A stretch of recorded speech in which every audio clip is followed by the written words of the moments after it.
Welcome to the Dealing the Cards MLB trade deadline live stream. We've got a flurry of moves happening all around the league right now. The Cardinals made a big move yesterday, appear to be ready to move Dylan Carlson for a reliever at some point between now and the 5 p.m. Central trade deadline. We'll be breaking down all the moves that are happening in this live stream, reacting to things that are going on and more on this special live stream episode of Dealing the Cards.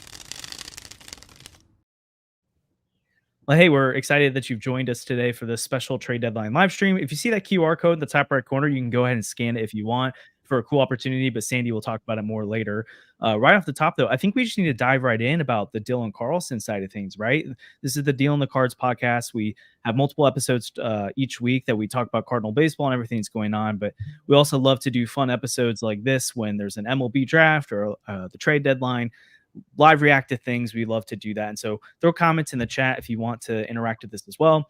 We'll definitely answer super chats and stuff if that comes through. So if you have trade proposals, you have things you want to talk about, that's a great way to grab our attention, but we try to watch the chat as well. Obviously the Erick, Fedde, and Tommy Pham move happened yesterday. You can go check out our live reaction to that, but we'll break it down more today as well. And we want to get Sandy's reaction to it. But here's the thing right now on the minds of Cardinal fans, right? It's the Dylan Carlson trade.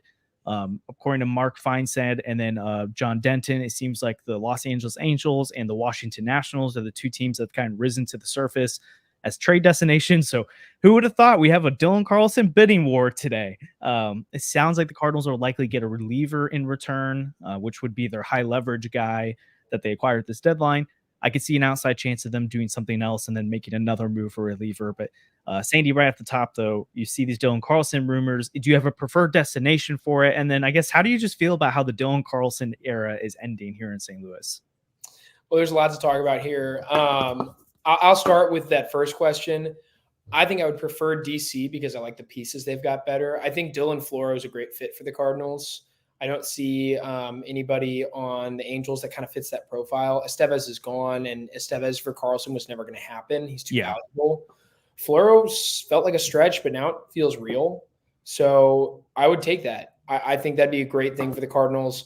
I see why a team would value Dylan Carlson. The Nats also valued him a lot a few years ago, so maybe they're still seeing some of the same things they saw then. He's definitely a great change of scenery candidate. So I wouldn't be shocked if something like that happened.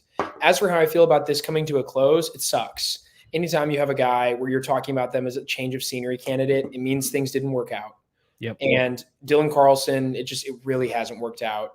And for it to end the way it did the other night against Washington, just really sour. Left a terrible taste in the mouths of many fans, and it should. It's a bummer. This is a guy that for years was prized as the top prospect in the system, a true budding superstar. And then he came up and he really delivered in his first full season. He was very exciting, very fun to watch in 2021. And since then, it's been 2.5 years of injuries, ineffectiveness, some locker room drama, and none of it's worked. So wish him the best. I hope he's great. I'm glad that he has control, so he still has a little bit of value. It sucks they're trading him at bottom value, but there's no way to rebuild it. You can't get him back in the lineup. It just doesn't work. So see ya. Andrew, from your perspective, I mean, you see the Dylan Floro, you see Luis Garcia. You've watched. I mean, I guess Garcia wasn't with the Angels last year, right? He was at the Padres. Yeah, he was. He was. He was with the Cardinals too a couple years ago. Yeah, so he was great with us. Yeah, I don't know. I prefer to get new blood into the organization. I prefer a Dylan Floro over Luis Garcia. I think the numbers point to that as well. Dylan Floro hadn't given up a home run until he gave one up to someone who doesn't hit a lot of home runs, Paul Goldschmidt, walk-off fashion the other day, which is good. So, I mean, hey, the Nationals get someone who has already won them a game this season. The Cardinals get someone who's already won them a game this season. So you kind of win-win, right? Thanks, Dylan. But yeah, I don't know. I think the Nationals probably have a better shot at fixing him just organizationally. They seem a little bit more sound than the Angels do, just because the Angels are the Angels, and it's just kind of their thing. Where just they can't even get their own talent to work well. So how do they expect to fix another player? So I think the Angels would be better for a Cardinals perspective of let's not give away Tyler O'Neill or Lane Thomas or Rosarena or Adolis Garcia again. But honestly, I don't really care at this point if Carlson does that. I feel like he's a pretty good guy. I wish him luck wherever he goes. So I'm not going to be upset if that happens. I know it will never have worked out in St. Louis. Now, when he goes to the Washington Nationals next year and makes the playoffs somehow and wins NLCS MVP, I guess you can ask me then how I feel. But as of right now, I feel like I prefer Washington as a destination. But the Angels, if it wasn't Luis Garcia, if they want to give up Reed Detmers, the Cardinals get to give them Carlson and a smaller prospect package for that. They're shopping Detmers. Detmers is a guy they can't seem to fix right now, and AAA has gone really bad for him. But he still has all the talent in the world. It's kind of the same thing, right? You're kind of swapping one for one. You probably have to give a little bit more to the Angels because Detmers is a prospect, a lot more highly touted. Kind of like Carlson was really good a couple years ago. Wasn't great last year, really bad this year. So I don't know. I feel like that would be a match.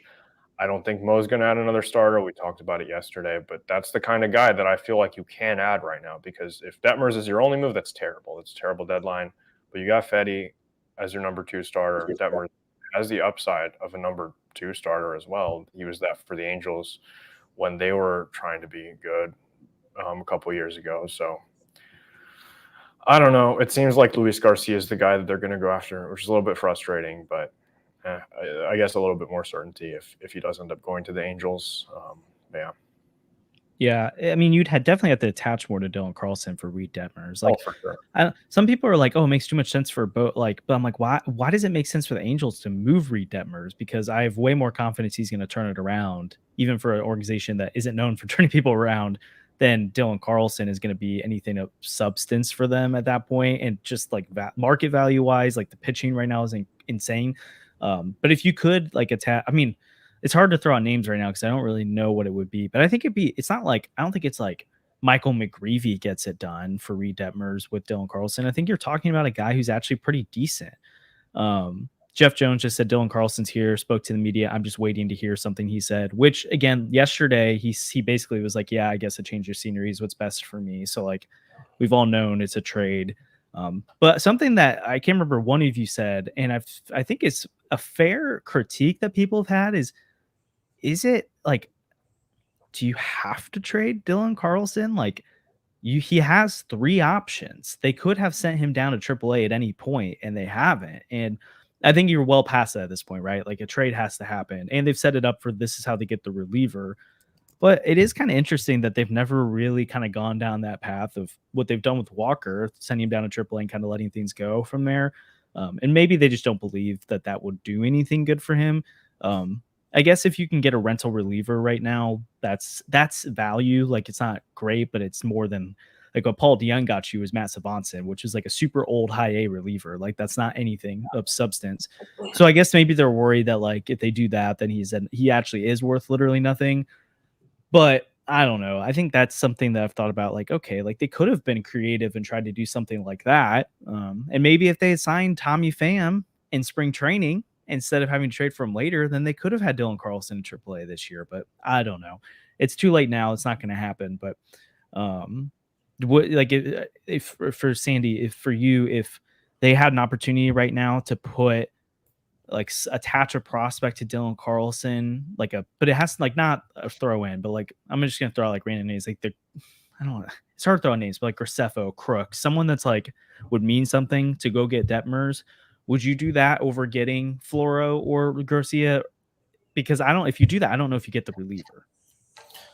I would lean yes, because I think that it shouldn't preclude you from getting a reliever too. I think Mo he has room right now to be very active. He might have to get a little creative, but we've talked about ways that if the market developed, you could make 3 or 4 trades today, and that would be a really positive thing for the team. We've talked about salary dumping Steven Matz. We've talked about moving on from Lance Lynn. We've talked about going and getting a reliever and another starter.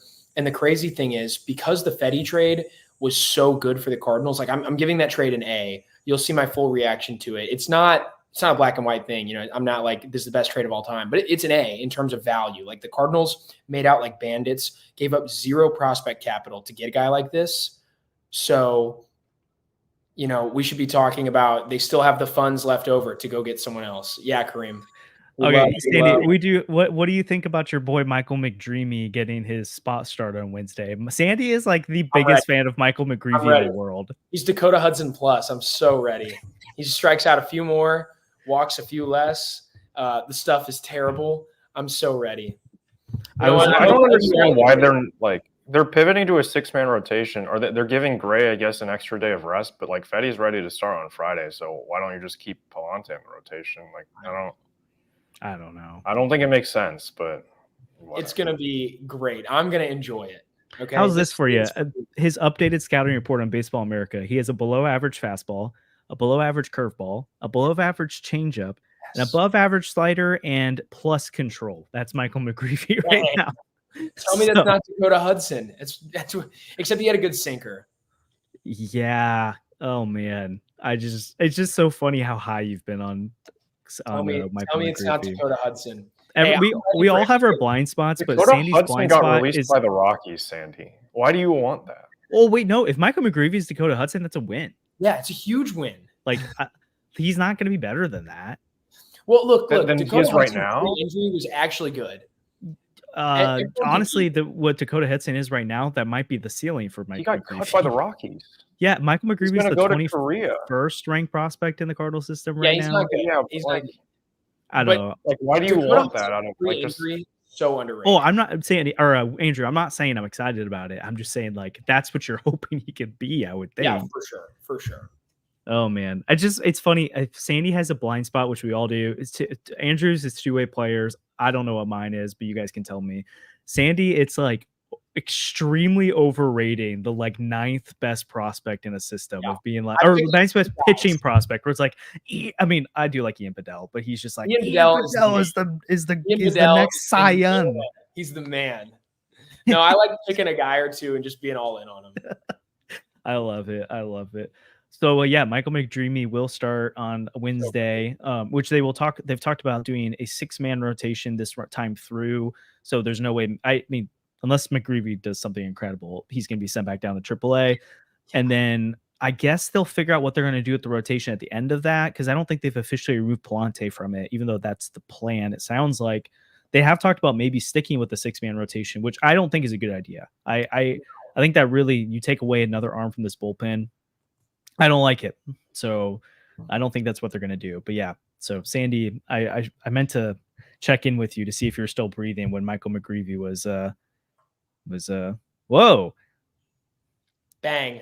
Wow, Kareem's hiring him. I think. I don't know. Personally, I'm out, but I know you are. This isn't me the one time I'm like, I like what you're saying here, Kareem, but I'm just not in on it. But that's okay. If anyone else is a Michael McGreevy guy, let me know. But I'm not. I just want to say, when Michael McGreevy throws the 14th perfect game in baseball history, you'll know that I was on that train so early. Remember when that random like Diamondback starter threw like a no-hitter in his first career start, and then no one ever heard from him again? That'll be McGreevy Wednesday. Fine. Yeah. It'd be awesome. His slider is legit. There we go, Kareem. I would say that's a good, like with the control he has in the slider, like the thing I wonder about is, could he be a decent reliever at some point? Like, could his fastball play up if they get him in the shorter stints? I don't know. Yeah. It feels like the one thing the Cardinals are really good at pitching development wise is adding velocity onto someone. So like maybe McGreevy in short stints, fastball slider combo. Yeah. I don't know, but I'm out on a starter, but we'll see. I hope I'm wrong. I'm going to try and Imanaga here. Let's see what happens. Do it. I do think we do want to talk about a cool sponsor that Sandy has got an opportunity to work with. It's doing some really cool things in St. Louis right now. So Sandy, you want to tell us a little bit about this? Just inform the audience what's going on here. Yeah. So Prestige Technologies is the startup company. It's based here in St. Louis, and their goal is to turn every phone, basically like the camera of your phone, into a life-saving blood pressure and heart rate monitor. So this means no more sensors, no more cuffs, just a simple video recording with your phone, and Prestige will do the rest. The technology can be a game changer for low-income communities by providing affordable, accessible healthcare, and it can support nurses by easily monitoring the vital signs of patients, ensuring efficient and timely care. In emergency rooms, Prestige can improve triage by prioritizing critical cases and enhancing urgent care. There's a broad range of applications for this technology, and with your help, they can make a real difference. Here's something even more incredible. For every patient who completes the study, you have a chance to get a $15 Amazon gift card, or Prestige will donate $15 to the American Heart Association in your name. It's a fantastic way to contribute to a great cause and help Prestige revolutionize healthcare. We've got a QR code here, and if you're interested, scan the QR code. You can choose a time that works for you. They're on 20 South Sarah Street, right across from the IKEA in the Central West End. So the study that they need you to do, it only takes half an hour. I did it last week, and it was really cool. So you go in, they hook you up to some monitors, and basically like they show you how it works. The guy who started everything was there, and he gave me a really cool explanation of how it all works. They're super nice, super easy. And they point this camera at you basically. And then also they hook you up to like vital things to take your vitals, and the camera is over time syncing up. So they need more people to, participate in this study. It's for a really great cause, really good ideas. So if you have a chance, check it out, scan the QR code, sign up. Prestige Technologies. Yeah. Well, Sandy, that's super awesome, man. It sounds like a really cool opportunity to partner with an organization that could be doing some really life-changing stuff in this community. So if you want to get $15 gift card to Amazon, you can click on that QR code somewhere on the top right screen. Also, if you're watching, and QR codes are hard to scan if you're watching on your phone, you can go to the description in our bio, and it takes you to a calendar thing to schedule. So it's super easy. You can keep listening and watching as they're going through and schedule that. So super easy. Thanks for that, Frank. Thanks for them for sponsoring today. And go check them out and let us know if you do. We do have a super chat from Cardinals Rally that we want to get to. Hearing Dylan Carlson for Ben Joyce. I have not seen anything. I'm excited. I'll take that. Ben Joyce He's has kidding. really good stuff. Like, is he? I think he's kidding. He said he's kidding. Right, but Ben Joyce has really good stuff. Like, I would do that. That would be awesome. I was just like, that would be like a steal. Like, I don't know. Like, at that point, trade him back. I was thinking of who's that Joyce infielder from back in the day? In my head, I was thinking of a different Matt Joyce. Maybe I was thinking Matt Joyce. I was thinking of an infield corner outfield guy that was Joyce, and I was like, doesn't make sense because he doesn't play anymore. But I was just like, Ben Joyce, like what? But that would be funny. He's just Tommy John waiting to happen, but I think he already got it. So Matt Joyce, yeah, that's who it is. I got it. Matt Joyce. Yep. Did you say that? Yeah. I think reading it made more sense to me. It was like, I can see it now, Matt Joyce. Yeah. Okay, Sandy, you kind of alluded to it earlier. I think we should talk it through as we're waiting on the Dylan Carlson news and people are watching now, like especially dust settling, because we reacted live in the moment. So I don't know if Andrew and I feel the exact same as we did in that moment. But Sandy, what were your thoughts seeing, and now you know the full details of the Erick Fedde Tommy Pham trade? Yeah, so I'll just kind of walk you through a timeline of events here. Erick Fedde comes back from the KBO in the offseason, a name that we're on here saying if the Cardinals sign him, we're going to be upset. Like, just kind of a boring name, a guy who sputtered out with the Nationals. We saw Erick Fedde as a National a number of times. Ineffective, it wasn't working. Obviously, something changed in the KBO. I think he's throwing that splitter now that people seem to really like. So he's a much better pitcher than he was. Comes back with the White Sox. He's been really good this year. The expected stats are not quite as bullish on him, but he is good. Erick Fedde instantly, as a Cardinal, becomes probably their 2 or 3. He's definitely Kyle Gibson level, if not maybe a little better than him. But it's kind of hard for me. So I see the trade come in. It's kind of hard for me to be super excited because the name value of Erick Fedde just still isn't there for me. Like, I still think of him as just kind of a bum. But that's wrong. Like, I am wrong to think that way. So Erick Fedde, it's a good trade for the Cardinals. It's just hard for me to get excited about a guy that over the offseason I was like, don't touch him with a 39.5-foot pole, Also, grading the trade, like thinking about value out, value in. This is an A. This is an A+ move for the Cardinals. Money Mo is back. He's cooking. When you're talking about, like, people were throwing out different trade things using trade simulators, they're saying the Cardinals should have to move multiple big prospects to land a guy like Fedde. Instead, Money Mo was able to rope in a third team, get them to send their prospects over, give them Tommy Edman, and essentially also brought in Tommy Pham and cash for our trouble. Yeah. So I think this is a great move for the Cardinals. John Mozeliak, master of the trade deadline. His trade deadlines might be boring. They might not be exciting, but they usually get the job done. And when you think about where the team stands going into it and where they stand coming out of it, it's almost always better. And I think this is a great example of that. It's not the superstar. It's not the flashy pickup, but this is kind of a weird market, a slow market, definitely a seller's market. And so for the Cardinals to move 0 prospects and come back with probably a top 3 starter that's going to be moved, That's huge, especially a guy that hasn't played yet this year. You think about the fact that Tommy Edman has contributed 0 value to the 2024 Cardinals. He has not played. Yeah. And now we don't have is Tommy Edman coming back? That question's answered. No, he's coming back as a Dodger if he comes back. And they've got a guy who mashes left-handed pitching, which is a huge issue for us. That's Tommy Pham. So, yeah, great move. It's just hard to be excited because I want a bigger, more exciting name. That's not going to happen. So, yeah. I think it's helpful as you gave some more context, and then even talking about context of what we've heard since then about how this deal came to be, that the Cardinals basically came to an agreement with the White Sox because they, I mean, you saw those reports about them asking for Jordan Walker. So clearly there was a difference in what kind of prospects they needed in this deal. And then they end up agreeing to basically in principle, the White Sox and the Cardinals, Todd Edman for Erick Fedde. And then Mo goes, and it's been, I think Micah put it in the chat, like Mo wanted Tommy Pham, which is something that we've heard from the clubhouse. People were asking Mo, telling the front office, like, hey, we would love to see Tommy Pham on this team. I'm guessing Matt Carpenter is one of those guys because he spoke really highly of him after the deal happened. He's played with him. I can't remember how many other Cardinals on this roster have played with him before, but enough came to Mo, or at least, and I'm sure Ollie loves Tommy Pham. I think that's going to be one of his guys. But it's really interesting to think, okay, they agreed on a deal 1-for-1 swap, but then they had to expand the deal out so that they could figure out how to get Tommy Pham in it. And because obviously like the White Sox are going to want to flip Edman to someone else. And somehow the Cardinals end up also getting Tommy Pham with basically just adding in a no-name prospect who, okay, the Dodgers are going to probably turn Oliver Gonzalez into something, but like, he's not a top 30 prospect for the Cardinals. Most guys, he isn't on their radar. It's not to disrespect him. It's just like, it's kind of wild that they basically agreed for a 1-for-1 swap. And then when they expanded the deal out, the Cardinals didn't have to do anything to get Tommy Pham into it. And they're the ones who are like, hey, we want Tommy Pham.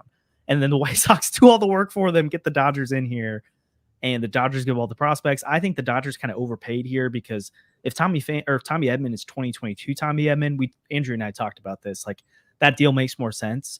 But if he's 2023 Tommy Edman, or frankly 2024 Edman, where he might not be able to hit very well coming off this wrist surgery, might not be the same defender. He hasn't played in the field at all yet in a rehab assignment, unless he did last night. He's been DHing the whole time. Like, that's concerning to me.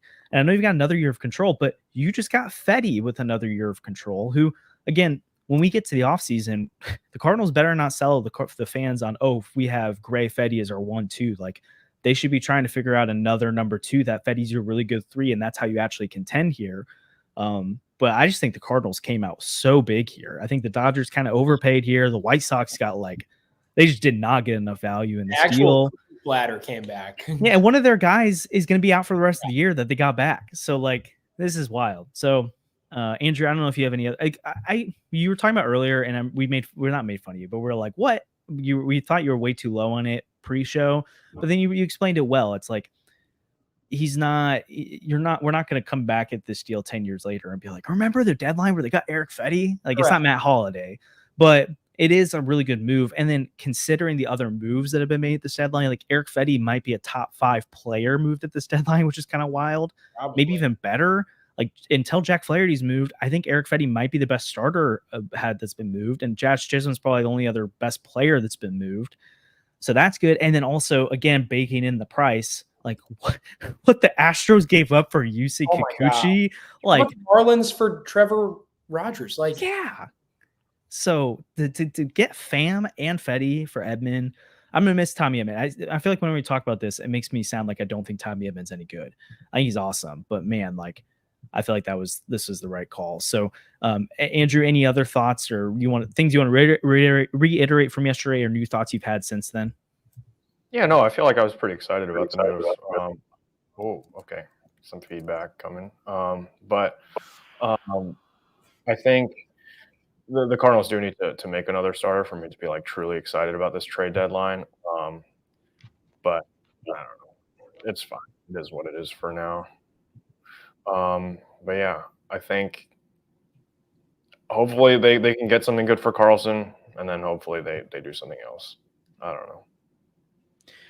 Yeah, I kind of think if they do the reliever, that's the last move they have. But I think if for some reason the Carlson thing falls apart, they can't get a reliever out of it, or somehow they did the Reed Detmers thing, which I just don't think will happen, maybe they flip another move. I will say, as of last night, Derek Gould had said that he hasn't heard, no one's no one's shot down the Pete Fairbanks idea to him, and that there's at least a chance.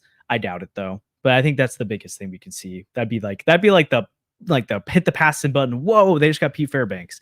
I don't think that's going to happen though. But speaking of trades, we do want to thank another sponsor of this podcast, 314 Sports Cards and Collectibles. And 314 is located on 9640 Olive Boulevard in Olivet. We're open 10 to 5 Monday through Friday and 9 to 4 on Saturdays. So if you're interested in trading cards, buying cards, selling cards, they do all sports cards, Pokemon cards as well. You can buy the newest selection of boxes, single cards, sets, all kinds of things. They're really big over on Instagram, so that's a great place to see all the deals that they've got going on. You can check out their website, or obviously go visit them in person if you want to know more about what they've got going on. They're really awesome, and some of you have already gone out and checked out some of their stuff, so we'd love to hear if you go and check out any more of their content.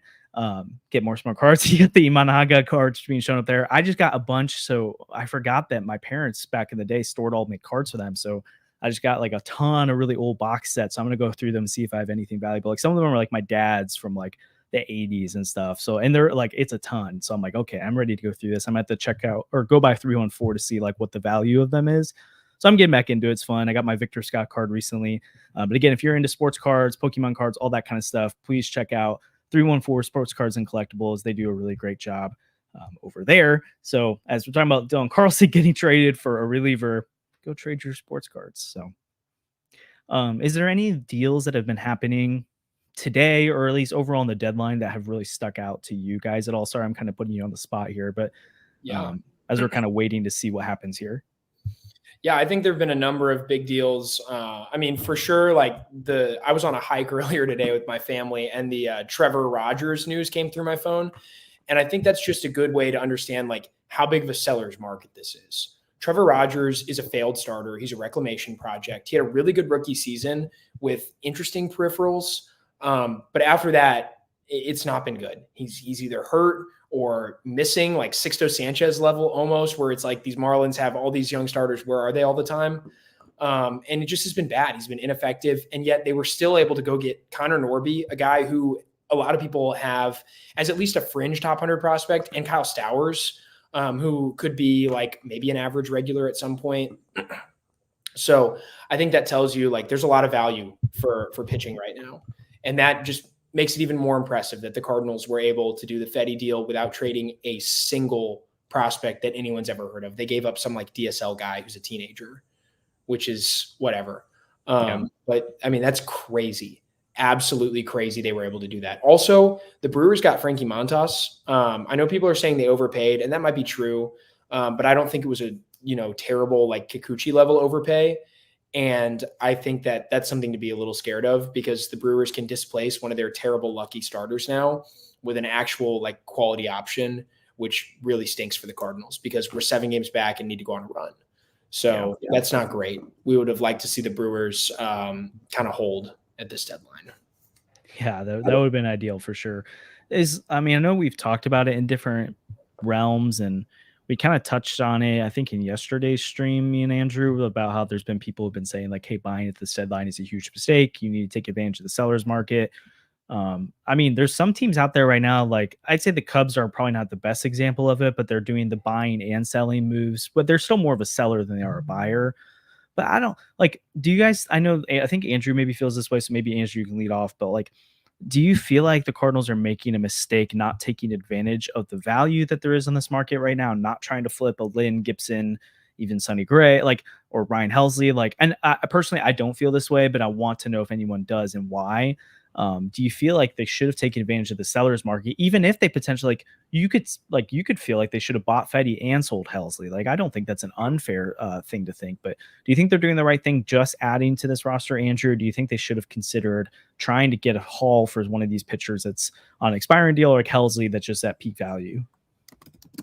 Yeah, I think it's worth considering depending on what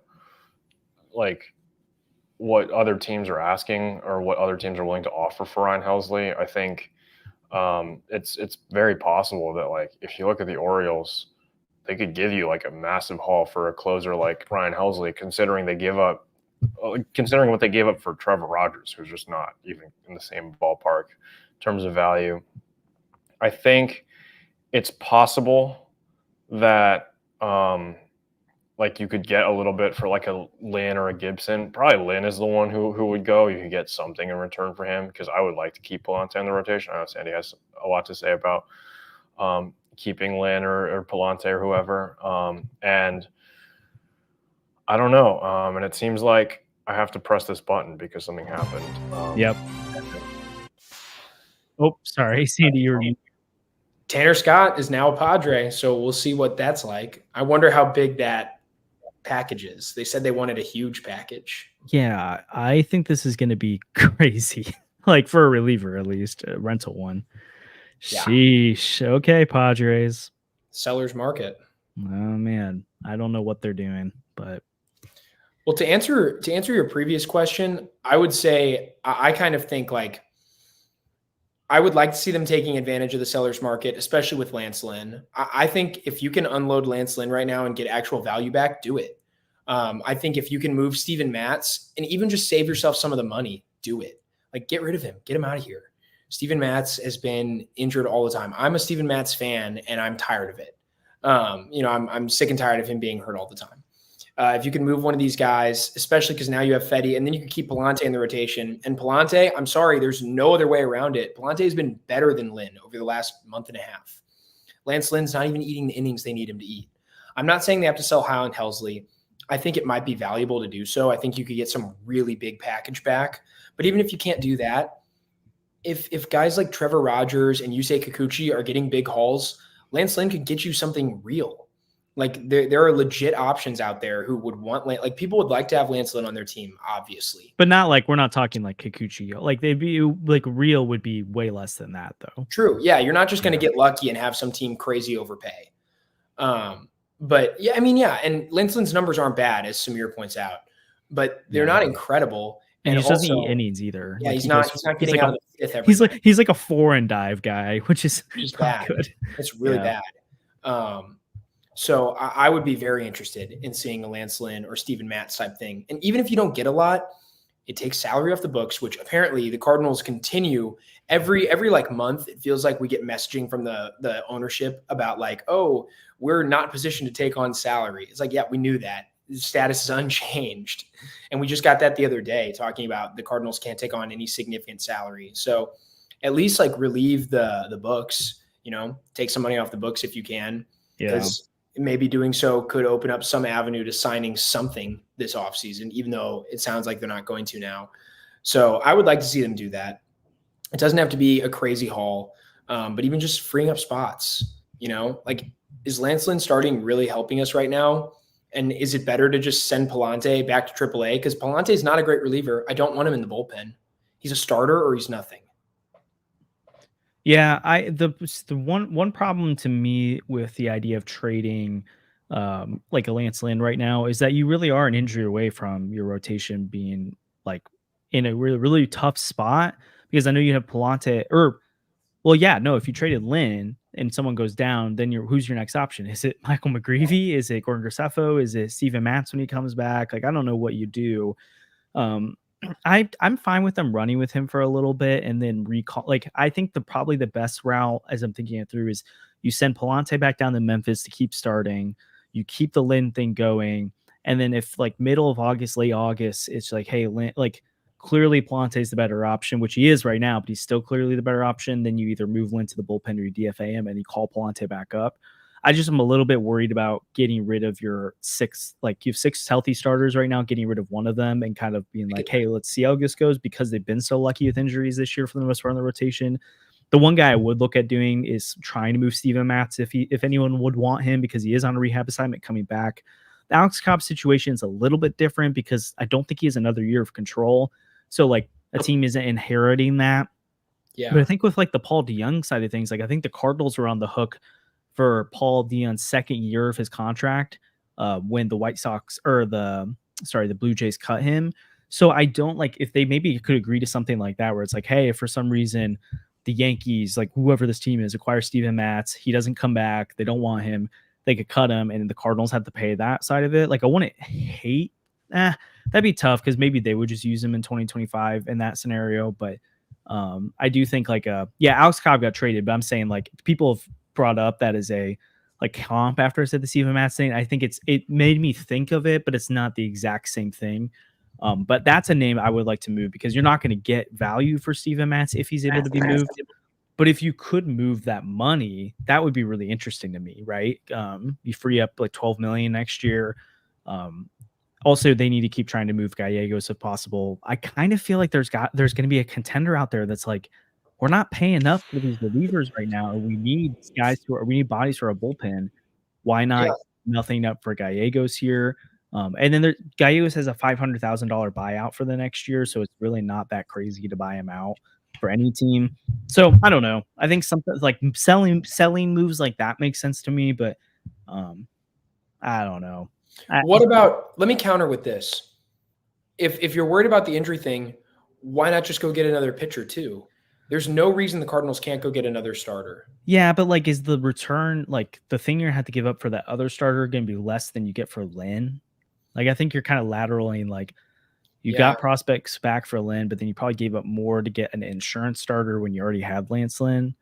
Yeah. Like if they were going up to get the Evaldi type, like, oh yeah, 1,000% I'm in on this. But I don't. But if you wanted the Rangers to be a seller, maybe beat them last night. Yeah, maybe beat them last night. So, like, if they're gonna go like surprises and get Jack Flaherty right now, I'm all in on being like the most creative possible here and moving Lynn. But yeah, I don't think that's happening. So yeah, I wish they could make like if you made the Flaherty trade first, then we'd be talking about great. Lance Lynn's gone.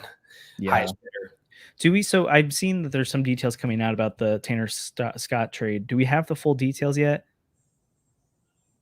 I haven't seen anything yet. I see people dropping Salas's name in the chat. Ethan Salas is not going anywhere. No, it's not. But there were some people who speculated it. It looks like it's Robbie Snelling, Adam Mazur, and 2 other prospects. Oh, here we go. Brian Hoeing, Robbie Snelling, Adam Mazur, and Graham Pauley, and Jay Bessiers. I don't know those guys. I'm going to pull up Baseball America to look a little bit at some of those rankings. So you got 4 prospects in return for him. It's a lot. Yep. Here's the thing. I am a little bit worried about the Padres in the postseason because that bullpen is filthy now. Yeah, like, it's amazing. They're the best bullpen in baseball. I don't think that's a question. Between Hader, Scott, and they might even go get another. Oh, they don't have Hader anymore. Oh, wait. You're so right. He's an Astro. I'm blanking on all their names right now, but it is so deep. It's Robert Suarez.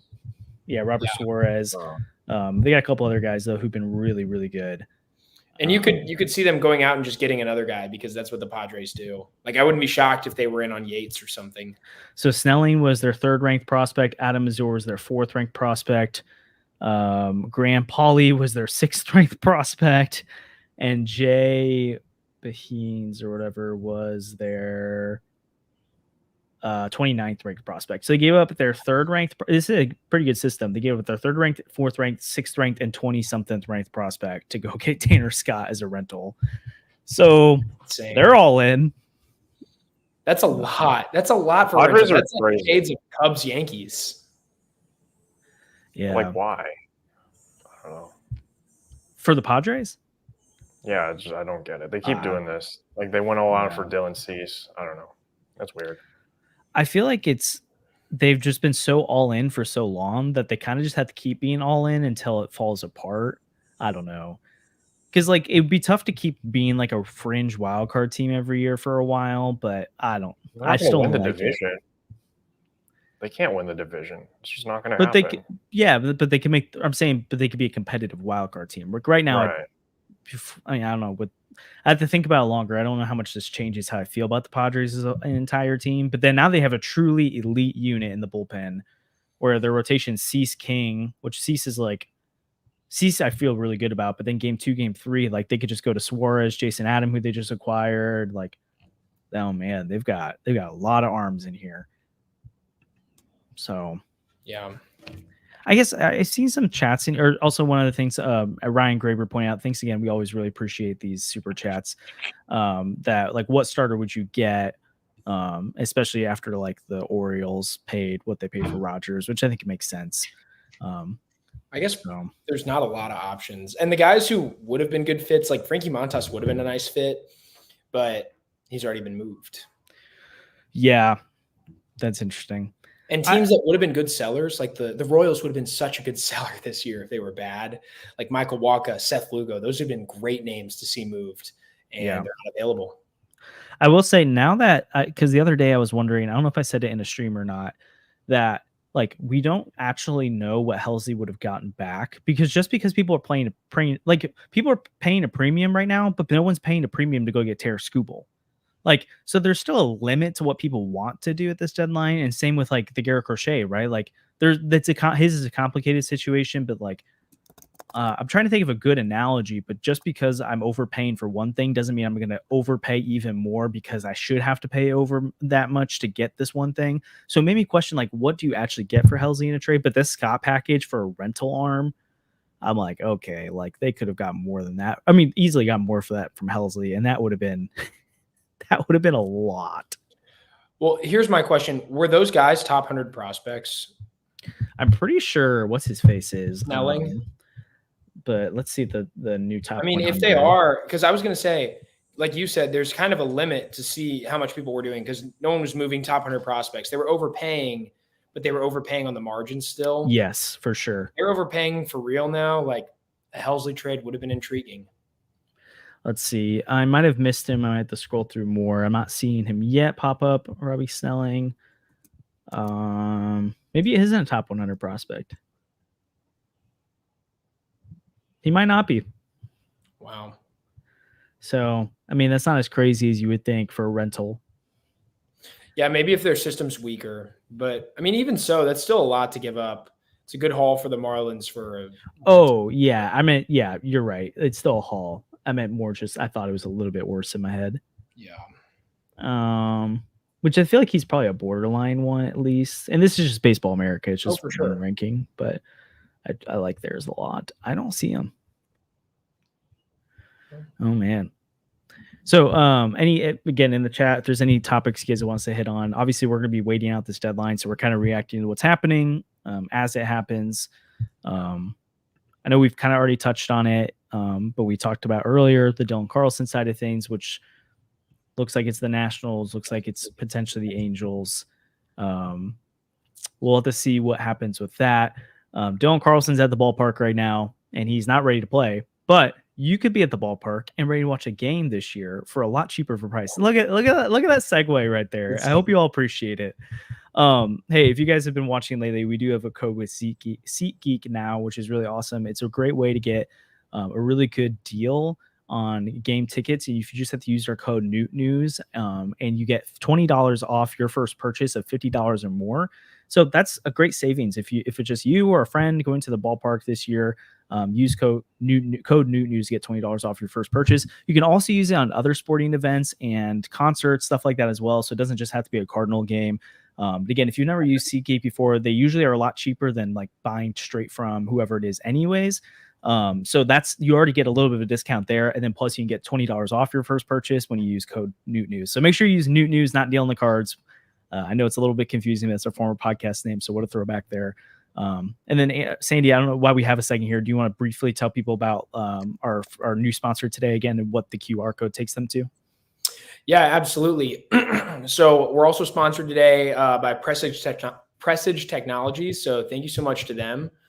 Just a quick rundown on what they do. It's a startup company. It's a tech company based here in St. Louis, and they're trying to revolutionize healthcare really by changing phones and phone cameras into like potentially life-saving devices. The goal is to be able to someday be able to point a phone at somebody and take their blood pressure and get their heart rate just using an app on the phone. And that'll be using like the assistance of AI technology and stuff like that. They've already got some really cool working models. So they need people to come in and sit for a study for them where basically you come in, they're really nice. It only takes about 30 minutes and they'll give you a $15 gift card for your troubles to Amazon. And what they'll do is basically they hook you up, put on a blood pressure monitor, and then they point the phone at you and it tracks in real time while the other thing is tracking. And it's working to basically calibrate the device. So they need more people to participate in this study. Again, they're doing some really cool stuff, and the potential for this technology is incredible. They've talked about using it for new parents with sleeping children because all you need is a camera. They've talked about being able to use it in low-income communities or low-income countries even. where, complicated, expensive medical stuff isn't always available. So it's a great cause. And again, it's based right here in St. Louis. So if you're interested, sign up using the QR code right there on our screen. It'll take you to a calendar. You just fill out a time, go in, again, super easy. And that's in the Central West End on 20 South Sarah Street. Yeah, and you can also check the link in our bio or the description of this video to do that as well, because I know a lot of you are probably watching on your phones and stuff. So kind of hard to scan a QR code when you're watching on the actual phone. So you can go to our description to do that. And it's just a calendar thing, so you don't have to like jump out of the stream to do it. You can do it while you're listening. So appreciate that. And then also again, I'll obviously go check out 314 Sports Cards and Collectibles for all of your baseball, Pokemon card, anything like that you're interested in dealing, buying, or selling.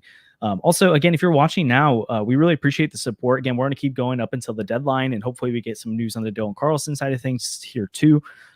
We would really appreciate it if you hit like on the video as you're watching. Again, it helps the channel out a ton, helps us continue to do stuff like this. Subscribe to the channel as well and share this video so other people can see it and join in as we're hanging out. And again, if you're watching on your computer, or if you want to be a part of our membership program, you can go on the browser version of YouTube. When you subscribe, there's an option to join membership. And we have a private Discord. We do some cool stuff over there. So really appreciate that. Something that has been brought up in the chat a few times that we haven't addressed already is the JJ Weatherholt's making his debut tonight. So he did get assigned to Palm Beach, which I'm sad because I want him to go to Peoria so I can go check him out some. So hopefully he gets a quick promotion, because I'm a little bit afraid he's not going to play in Peoria this year and then he's going to go straight to AA next year. I'm going to miss him. But how do we feel about what's our excitement level with JJ? He's playing shortstop, batting third tonight. And then also, as we're talking about JJ, if you guys have specific Q&A questions, let us know in the chat. We'll go through them. Again, super chats are the way to make sure we get those, just because there's so many comments that come through. So if you want a super chat, that's a way to support the channel and also get the question up. But we'll try and address questions as we go through. But Sandy, what's your level of excitement to see or hear of what JJ does tonight? And then also Chase Davis got called up too to the high A. So yeah, I was going to mention that too, but very, very high. Like, I'm all in on JJ. He's the top prospect in the system right away. He joins the system and is immediately up there with Hentz. People are saying he's a top 20 prospect in baseball. Do you know what his ranking is in Baseball America right now on all prospects? So they have Tink Hentz at 25 overall, and they have JJ at 24. Wow, come on, beautiful. But he's a guy who has like potential future superstar ceiling. Like, he could be really, really good. He could be one of the best prospects we've seen move through this system, and he could do it really quickly. So I'm super excited. Let's hope things start off with a bang. I'd love to see him, go yard in his first game. That doesn't always happen. He might pull a Jackson Holiday and go 0 for 4 with an RBI ground out in his first appearance, but you never know. So I'm really excited. I can't wait to see his development get started. I'm ready to get some GIFs on my feed tomorrow on Twitter and be able to see some JJ stuff. Is it GIF? GIF? Oh, no. I say GIF. No. It's a GI. I know it's the G is a hard G because it's. Whoa. Whoa. I think the inventor of it calls it GIFs, but I just cannot not call it GIF. It feels GIF is peanut butter. GIFs are graphic images. image. Whatever the case, I'm very excited to see some GIFs or GIFs or whatever you want to call it. Maybe the G is silent. Maybe some HIFs of JJ Weatherholt on my feed tomorrow. So I can't wait to see that. I'm super excited. He's awesome. What a great pick. And we've got Kareem in the chat. Anyone remembers Kareem's reaction on the draft stream? There's nobody more plugged in, so this guy's legit. That's true. We did get a comment, which I think actually there's an interesting tidbit I saw from Google the other day that I think might give you a little bit or give us a little perspective on it. Real American Intelligence put in, could JJ be our third baseman of the future? Which that makes sense, right? Potentially, because you have Gorham at second base, you have Wynn at shortstop, and then Arenado at third base right now. It sounds like, based on Gould's reporting, that he, at least from what he hears, he still believes that Gorman's the one who would move over to third at some point. Because someone, I cannot remember what the comment was, but someone made some kind of question to him about what they could do at second base. Like, is Thomas JC or JJ Weatherholt blocked? And he basically was like, oh, they would just move Gorham to third base if that was a problem. So that's something. Also, in that same breath, though, in his chat, he talked about how Gorham is someone that's still not Gorham's never really been untouchable. And not that we should be expecting to be moved right now, but this offseason, it would not be shocking to see Gorman be a part of a package, or JC. I think Donovan would be shocking at this point, but I think you could see JC or Gorham be moved because the Cardinals view second base as a position of depth. And so for them, they're not afraid to give up a Gorman as much as they would an Alec. Well, Alec Burleson now they definitely want to give up, but like they want to give up some of these other guys because they don't feel like they have the depth there. But yeah, so I feel like we kind of answered it, Neilio. Thanks again for the super chat, but I want to go ahead and talk about it. And in the chat, let us know, how are you guys feeling about Nolan Gorman as a player now? Like, what does the chat feel like Nolan Gorman's future is in St. Louis? How, I don't know, how attached are you to him at this point? I'll go last, but Sandy, what's kind of your, actually, Andrew, I feel like we haven't gone to you in a hot minute here. Like, what's your feelings of Nolan Gorman now? Is he someone that you would be looking to try and move for a significant piece? Do you want to keep him around? Does it matter to you? Like, what's your feeling of Nolan Gorman now? Yeah, I mean, I feel like it's frustrating, right? Like you thought he was going to be the core like member of your team, batting third, batting fourth, or whatever, and I was batting eighth, and it's like, oh, okay, he's striking out way too much. Can't seem to really get a consistent going, and it seems like he's just been cold this whole season. Besides that one stretch in like May, at the end of May. So I mean, I wouldn't be like opposed to trading him, to like try to find a new home for him if we got the right return. Obviously, you run the risk of him being really good with the team you trade him to. But if you can get the good value, if you can like make the Mariners matchup, like we've always kind of floated that around, it always seemed like a good fit. I'm not really worried about him turning into a superstar with the Mariners because it kind of seems like everything the Mariners touch offensively is just not good. But Jesse. yeah, like Teoscar Hernandez, I was like, Teoscar. oh, what are the Dodgers? Like, I want Teoscar Hernandez. Real talk, I want Teoscar Hernandez on the Cardinals next year. But he's probably going to sign an extension and stay with the Dodgers because he seems to like it there. But whatever, that's fine. But yeah, I wouldn't be opposed to moving on from him for the right package. But if you can't get the right package for him, I feel like he has all the talent to stick. And I think one point that kind of we were talking about a lot at the start of the season that has kind of gone overlooked is the effect of like the hitting coach and whether or not there's like a real philosophy change that needs to happen in terms of the hitting side, because just something is not working, right? And everyone seems to really like is it Dusty Blake or Turner Ward? Turner Ward is our hitting coach. Turner Ward's the hitting coach. I get him confused. I don't know. But yeah, Turner Ward, everyone seems to really like him, but I don't know. At some point, even if everyone likes you, if you can't get the results, and with a really, really talented offensive core, you just have to maybe eat it and just be like, maybe it's time to go, you know? Yeah. Sandy, where are you at in Gorm?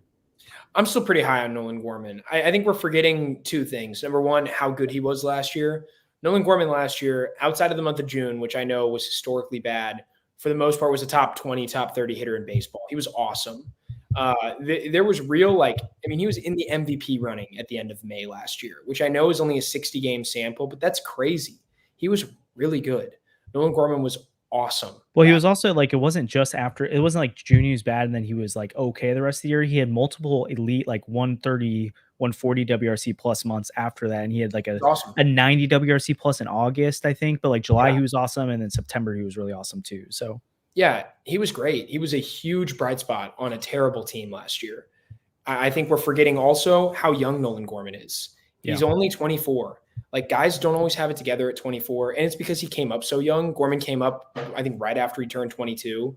So I think people are forgetting the fact that this guy can still develop. The power potential can still be reached. The ceiling is so high. And again, getting 40 homers in a year out of your second base position is unique. Doesn't happen very often. There's only a few guys who've ever reached that level of production at that position. So that's a great spot for the Cardinals to win on the margins against other clubs over the course of a 162-game season.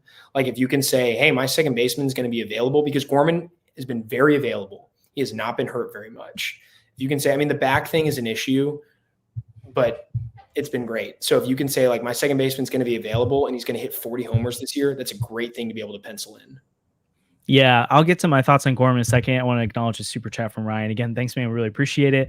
I want to hear in the chat what you would do about this. If for some reason the Tigers are like, hey, you give us JJ Weatherholt, Tink Kentz, and Quinn Matthews. So basically, you would give up all three of your top 100 prospects you have right now for Skubal plus a bullpen arm. Would you all do it? Oh my goodness. I think I'm gonna say yes I do. because it's Tarek Skubal. How many more years of control man, does he have left? I think Is it 2 or more 3 after that? more. If it's 3 more, yes, for sure. If it's 2 more, Yeah, then I'm pumping the brakes. I mean, I just think if you're talking about Tariq Skubal being the guy who's about to win the Cy Young Award, I think it's 3 more after this. let me check. Talking about the presumptive AL Cy Young winner, like I don't know if I would. moon. You'd be over the moon if Matthews or Hentz turned into 80% of Tariq for sure. I guess it's more of like could all three of those guys give because it's not just are any of those guys going to become Skubal, but like are the 3 of them together more worth having than just Tarek Skubal or not? I don't know. It's hard. So wait, no, he's only got 2 years of control left. Oh, he's a free agent after 2026. So yeah, I'd probably punt the brakes. I think it's a little bit too much. I think if you're the Orioles or Dodgers, that's a yes, probably. But with the where the Cardinals are at, I don't think you can do that. Well, yeah, because Tariq Skubal makes you better, but I don't think just Tariq Skubal suddenly makes you elite. Like it doesn't fix your offense, it doesn't make you a World Series favorite. Yeah, it doesn't make you a World Series favorite next year or in 2026 either. So yeah. Okay, so I will say my thoughts on the Gorm side of things, though. I'm also still high on him. Maybe I'm not as high on him as I was coming into the year. To Sandy's point, and Andrew, you said this too, he's young still, and like it would feel like a little bit like it depends on what the return is, right? Like if he could be a part of getting you a Logan Gilbert or getting you like I maybe would trade him straight up for Bryce Miller, Brian Wu. I don't know if I would though, because I actually kind of like the pitching that's coming up. And so like, I don't think it's essential that you go get one of those guys. I think the potential upside that you have here with Nolan Gorman is important. So I think I'd rather just hold the asset right now because I think it has more potential to harm you than it does to help you to trade him. I do think all the concerns that people put in the chat is fair, right? Like the Ks are an issue. He's got to learn how to cut those down. The lows can't be as low as they are, but like even in a year this year where like he's just not doing what you want him to do from an on base, like his on base right now is 275, which is he's supposed to be a pretty decent on base guy because he's usually walked, or at least last year he walked pretty well. His average is 204, but even then he still hit 19 home runs, and so like he's on pace to be close to 30 while he's playing really poorly. So it's like I don't know. I feel like we already saw him have a good year, right? Like last year, you take away that month of June, he was an elite hitter, but you can't do that. So I feel like for his age, that was a really solid season. It's like the Jordan Walker thing too. It's not just a guy that we've like, hey, he could be like good one day. It's like we've already seen not just flashes of it, we've seen a productive version of them at the big league level already. So I think it'd be too soon to give up Gorman, but he's not untouchable to me. It's just I think it would have to be like a front end starter, which he's not enough to get that, but he'd have to be a part of that kind of deal. I don't think I'm not going to sell low on him right now. So we're going to drop Sandy's going to be, I'm not going to drop Sandy. Sandy's going to drop out for a little bit and hopefully rejoin us before the deadline. Hopefully we get a Dylan Carlson trade here soon, but Andrew, I've got some comments from Dylan Carlson I want you to react to. So actually, sorry. We already did the Dylan Carlson ones, but I've got Tommy Pham comments I want you to react to. Oh, okay. So this is from Jeff Jones, our good friend of the podcast. He said, Tommy Pham said, my first thought was, man, I got to get my number from Nolan. Yeah. Should Nolan Arenado have to give up his number? And then apparently, number, then sure. Oh gosh. Apparently, Arenado and Goldschmidt know Tommy Pham from their offseason workouts, and Arenado was one of the people pushing in spring for the Cardinals to bring him in.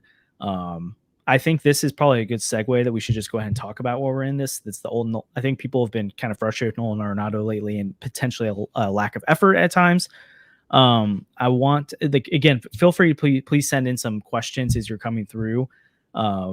Let me know if there's anything topics you guys want us to address. I see some Thomas to JC stuff that we can talk about, but Andrew, like, are you like, is that something you think is real? Like, you had that play the other day where he like really didn't run to first base. He's had two really weird defensive blunders that like feel less about like it was just an error, more about like a lack of attention I don't know if attention to detail is the right word there, but it just didn't seem like Nolan being Nolan. It felt like either Nolan trying too hard or Nolan like not caring enough anymore. It just feels like that. I'm not saying that's necessarily how he is, but are you getting that feeling right now? Is that something you're frustrated by? Not really. I don't see it as much as other people do. Like he's not a fast runner anyway, so I feel like most of the times like he's not going to hustle out a double play. Like it's just not going to happen. You'd like to see more effort out of him, obviously, but he's tired.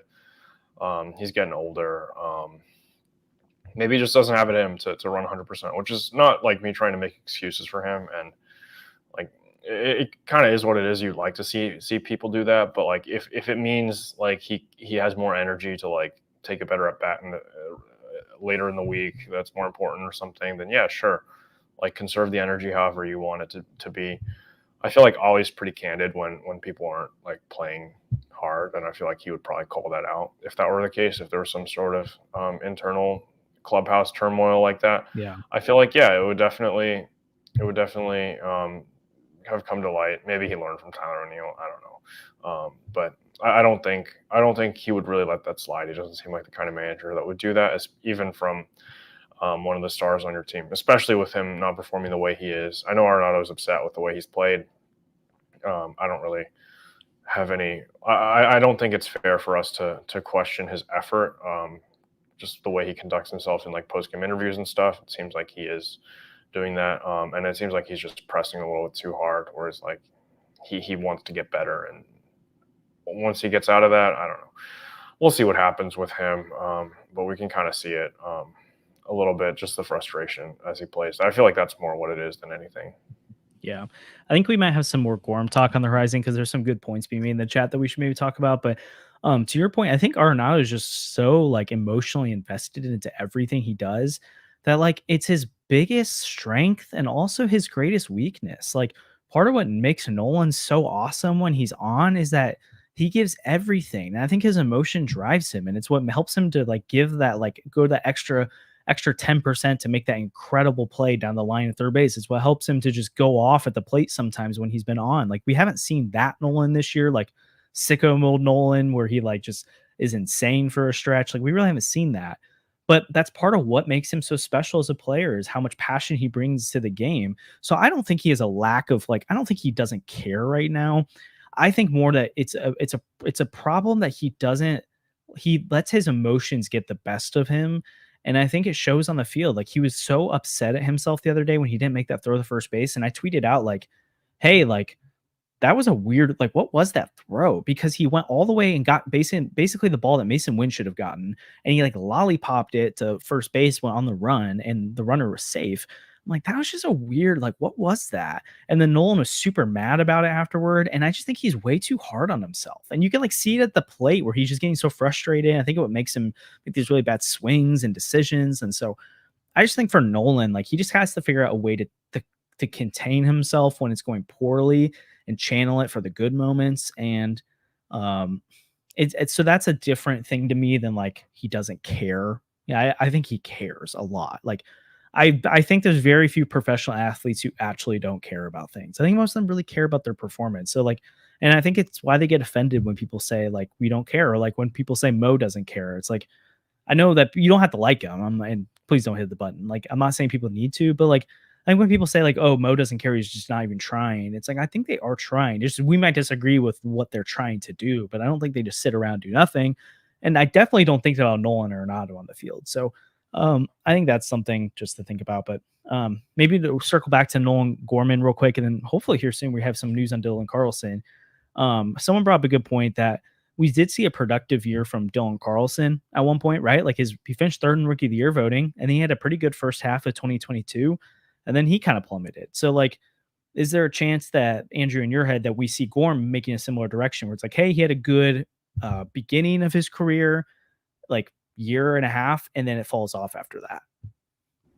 For Gorm, I kind of spoke this into existence because I was like, every year the Cardinals have Paul Goldschmidt, Nolan Arenado, and then they have this third guy who is good and then leaves and is not good or retires like Albert Pujols. I was like, yo, that's Nolan Gorman. And I was like, oh, okay. I guess sometimes I do get things right. Speaking of which, I feel like we should decide when Sandy comes back if I actually got a bold prediction right or not. But for Nolan Gorman, that's true. I don't know. I feel like it's not like with Dylan Carlson where he's just like hurt, right? Like I feel like Dylan Yeah, Carlson, that's true. maybe That's he the part is, maybe he difference. has back issues, right? Maybe the new popcorn isn't working as much as we think it is, and like that comes to light at the end of the season. But like in 2022, it was sort of a thing where it was like Dylan Carlson was hiding some wrist injury, and then it got worse, and then what? Boob Nightingale put out he said Garrett Crochet of the Chicago White Sox and Jack Flaherty of the Los Angeles Dodgers are two names to watch right now. He's speaking to existence. Oh man. no. Anyways, hey, here, let's do this too in the chat. No. In the chat right now, does anyone have predictions about Jack Flaherty, where he's going to go? Dylan Carlson predictions. We've been on here for an hour and nothing's happened. It was just the Tanner Scott trade. Yeah, but we haven't acknowledged. There's been a lot of really small trades we haven't acknowledged. Yeah, but Earth like tag is now royal. If you're watching now, that happened before we hopped on. If you're watching now, the reminder just to like the stream if you can. It really helps the channel a ton. If it's your first time, you want more Cardinal content. Again, we do videos multiple times a week. It's really fun. We have Bernie Michaelis coming on tomorrow to react to the deadline with us, so that's going to be really fun.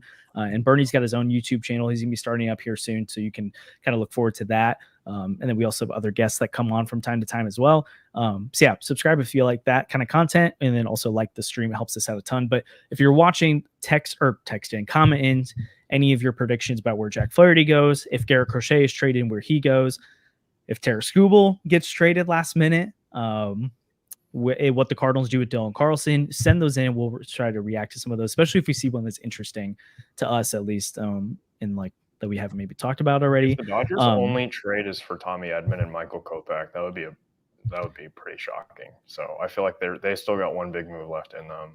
The Cardinals have to trade Dylan Carlson. They have to get reliever. Have the Yankees made any moves for pitching? I know they wanted another guy, but they've been slow.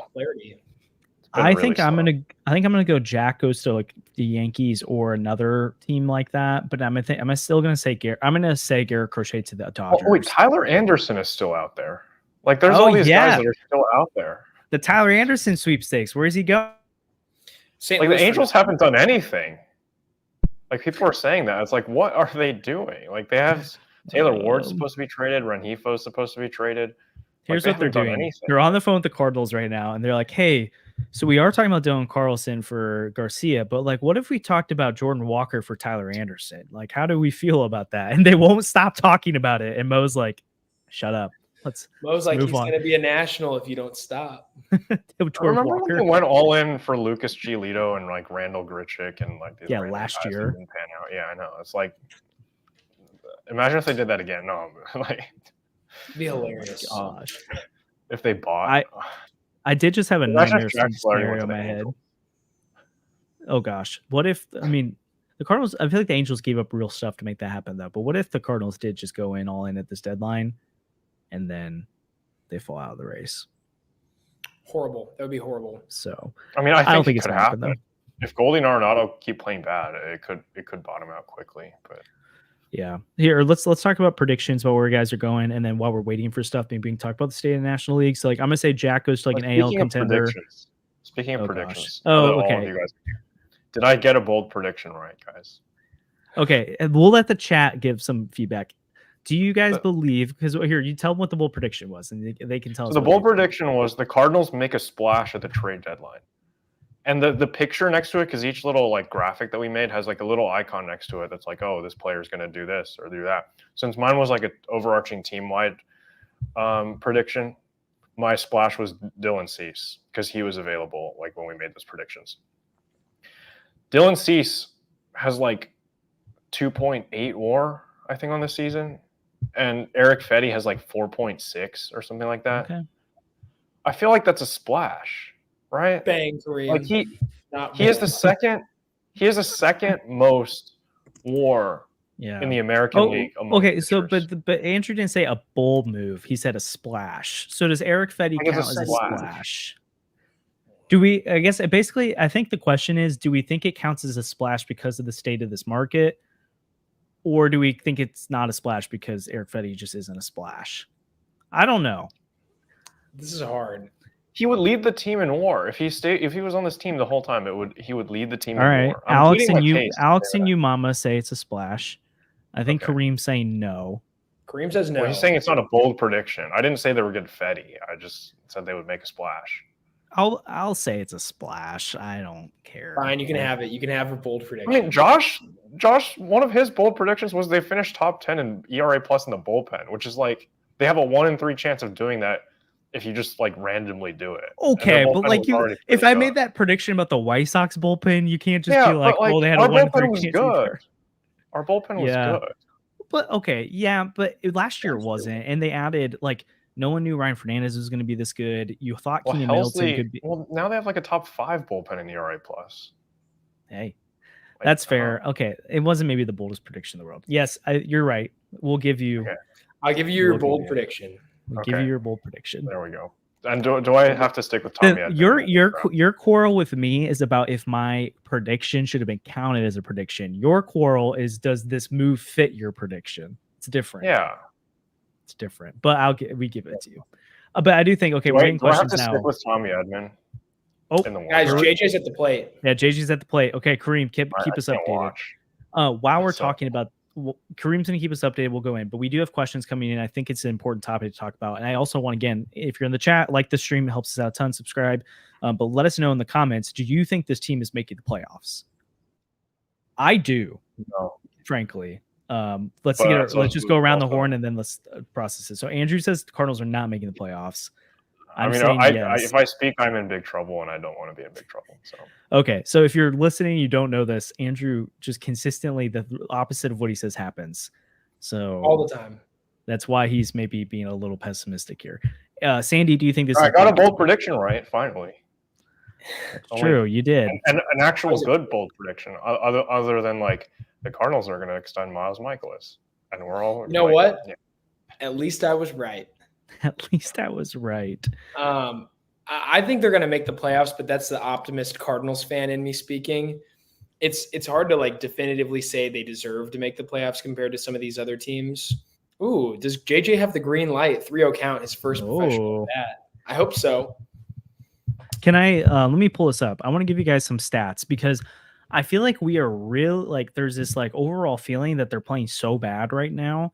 I think their last 27 games, they're 1 game below 500 in their last 27, which I'm not acting like that's good, but that's not like sky is falling being 1 game under 500. I mean, so you've lost a game in your push, I guess, in the last 27 games. But here's some other stuff. They're 11-12 entering play on Tuesday. That's today. So they're a game under 500 this month. They were a game under 5 or 2 or 3 games under 500 in April, but they've been 500 or above every other month this year. So like record wise, they've been fine. And they're still, what are they? 3 games above 500 right now. Yeah. Their last 21 series, they have won, swept, or split 15 of them. So 71% of their last 21 series, they've either split or won the series. They've lost 29% of their last 21 series. It's pretty good. I'm not trying to, we're not selling you on a World Series contender right now, but I feel like they're low right now. We're acting like some people are acting like it's May all over again, early May. And I'm like, I feel like they're fine. Everyone's spamming JJ Walk right now. So look at that. JJ's got an insane on base percentage right now. It's 1,000. JJ. Good for JJ. I mean, yeah, I'm with you on the fact that like they're not playing terrible baseball over the last month, but over the last 2.5 weeks, it hasn't looked good. Yeah. And also, to be fair, like 500 ball is not good enough when the teams around you keep winning. Like the Mets and Padres have been winning a lot. But do we have confidence all those teams are going to keep winning a lot? No, not necessarily. The Padres are getting better. I'm more confident in them than the Mets. But the Mets are trying to get some help this deadline. But you need to run down the Brewers. That's the problem. And the Brewers just keep holding you off. The Cardinals have had opportunities to get within 2.5. They were 3.5 games behind them once. They had an opportunity to get within 2.5 games. And what they do, they went and lost 2 in a row. It's like, you got to take advantage. You got to go on a run. And 7 games is not nothing. Like that's a pretty big, it's not insurmountable. We've seen them come back from worse, but that's big. That's a lot for 2 months. Yeah, that's true. I guess I think they'll make the playoffs, and I think because it's like they're like we're talking about other teams who have been playing better and improving, but like again, the Cardinals' offense, bullpen, and rotation have all kind of not been playing as good as they should be lately, and they're still like not cratering. They just added Erick Fedde, they just added Tommy Pham. It sounds like they're about to add another reliever. We can't do the argument they're going to get Tommy Pham or Tommy Edman back anytime soon, but Tommy Pham they just got. Oh, Kareem just posted the walk. So if you guys want to check him out, check it out on Twitter. He's got that posted there. I think the Cardinals are getting better. So I don't know. I think they'll be fine. Brian also, like, do we think Sonny Gray is going to have a 6 ERA the rest of the year? Because that's what he's been since the middle of May. So like, I feel like there's stuff like that where I'm like, I'm not even pulling up the Nano Goldschmidt going to be better conversation. I'm saying like Alec Burleson's kind of cooled off. I think he'll be better. I think Brendan Donovan will be better. I think Sonny Gray will be better. So Brian De La Cruz to the Pirates, the best De La Cruz in the NL Central. That's crazy. Beautiful. Now they have a De La Cruz and a 6'7" shortstop. Oh, also apparently the Reds are trying to move a bunch of relievers right now. So no, I don't see the Cardinals doing that, but you never know. No, we won't engage with the Reds. Hey, they've done what the if Pirates. Ellie De La Cruz got traded to the Dodgers? Wouldn't that be fun? Right? He's learning Japanese to talk to. He's learning Japanese. Like, what else could it be for? That's true. For when he's in All-Star each of the next 5 years. It's for when he teams up with Roki Sasaki on the Cardinals next year. As Ellie is the second baseman. Can you imagine Ellie as a Cardinal? Andrew would actually hate it. I wouldn't be a huge massive Ellie Glazer.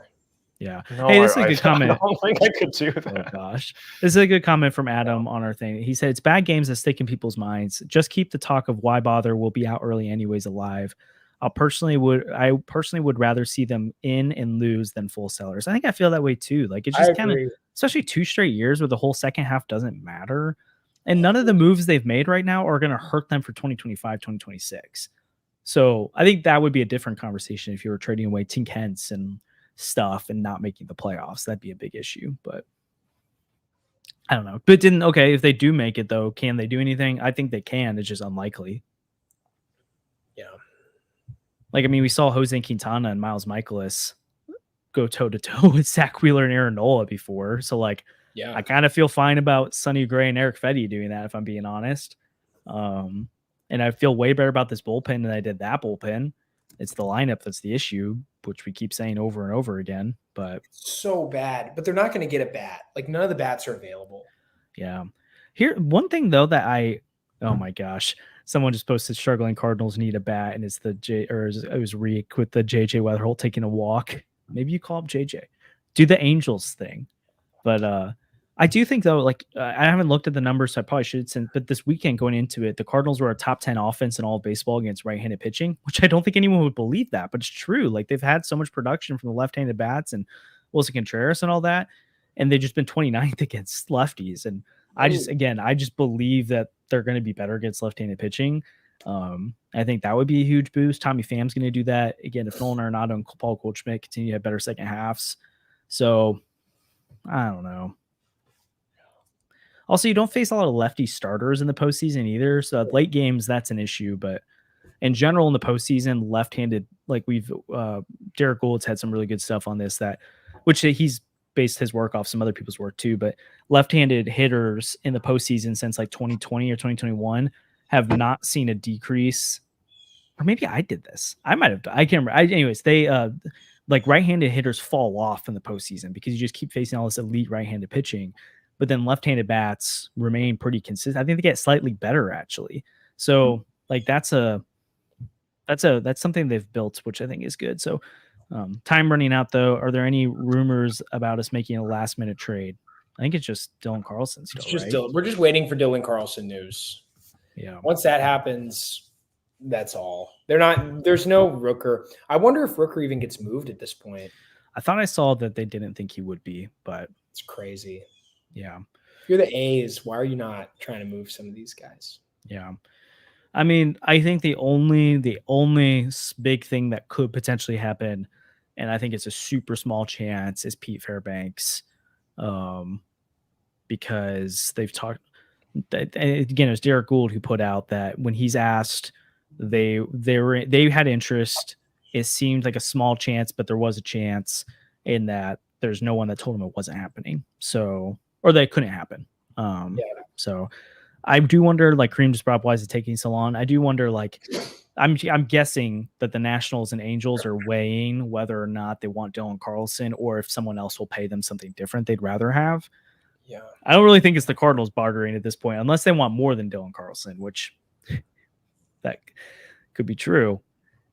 Could be true. Maybe another way we can do this. And sorry guys, this part of the deadline that sucks is that we just kind of have to wait for things to happen. So like, I wish you could wave a magic wand and make it happen right now. But I do think this is maybe an interesting conversation that people can chime into. Seth, which always chimes in, and we're really appreciative of it.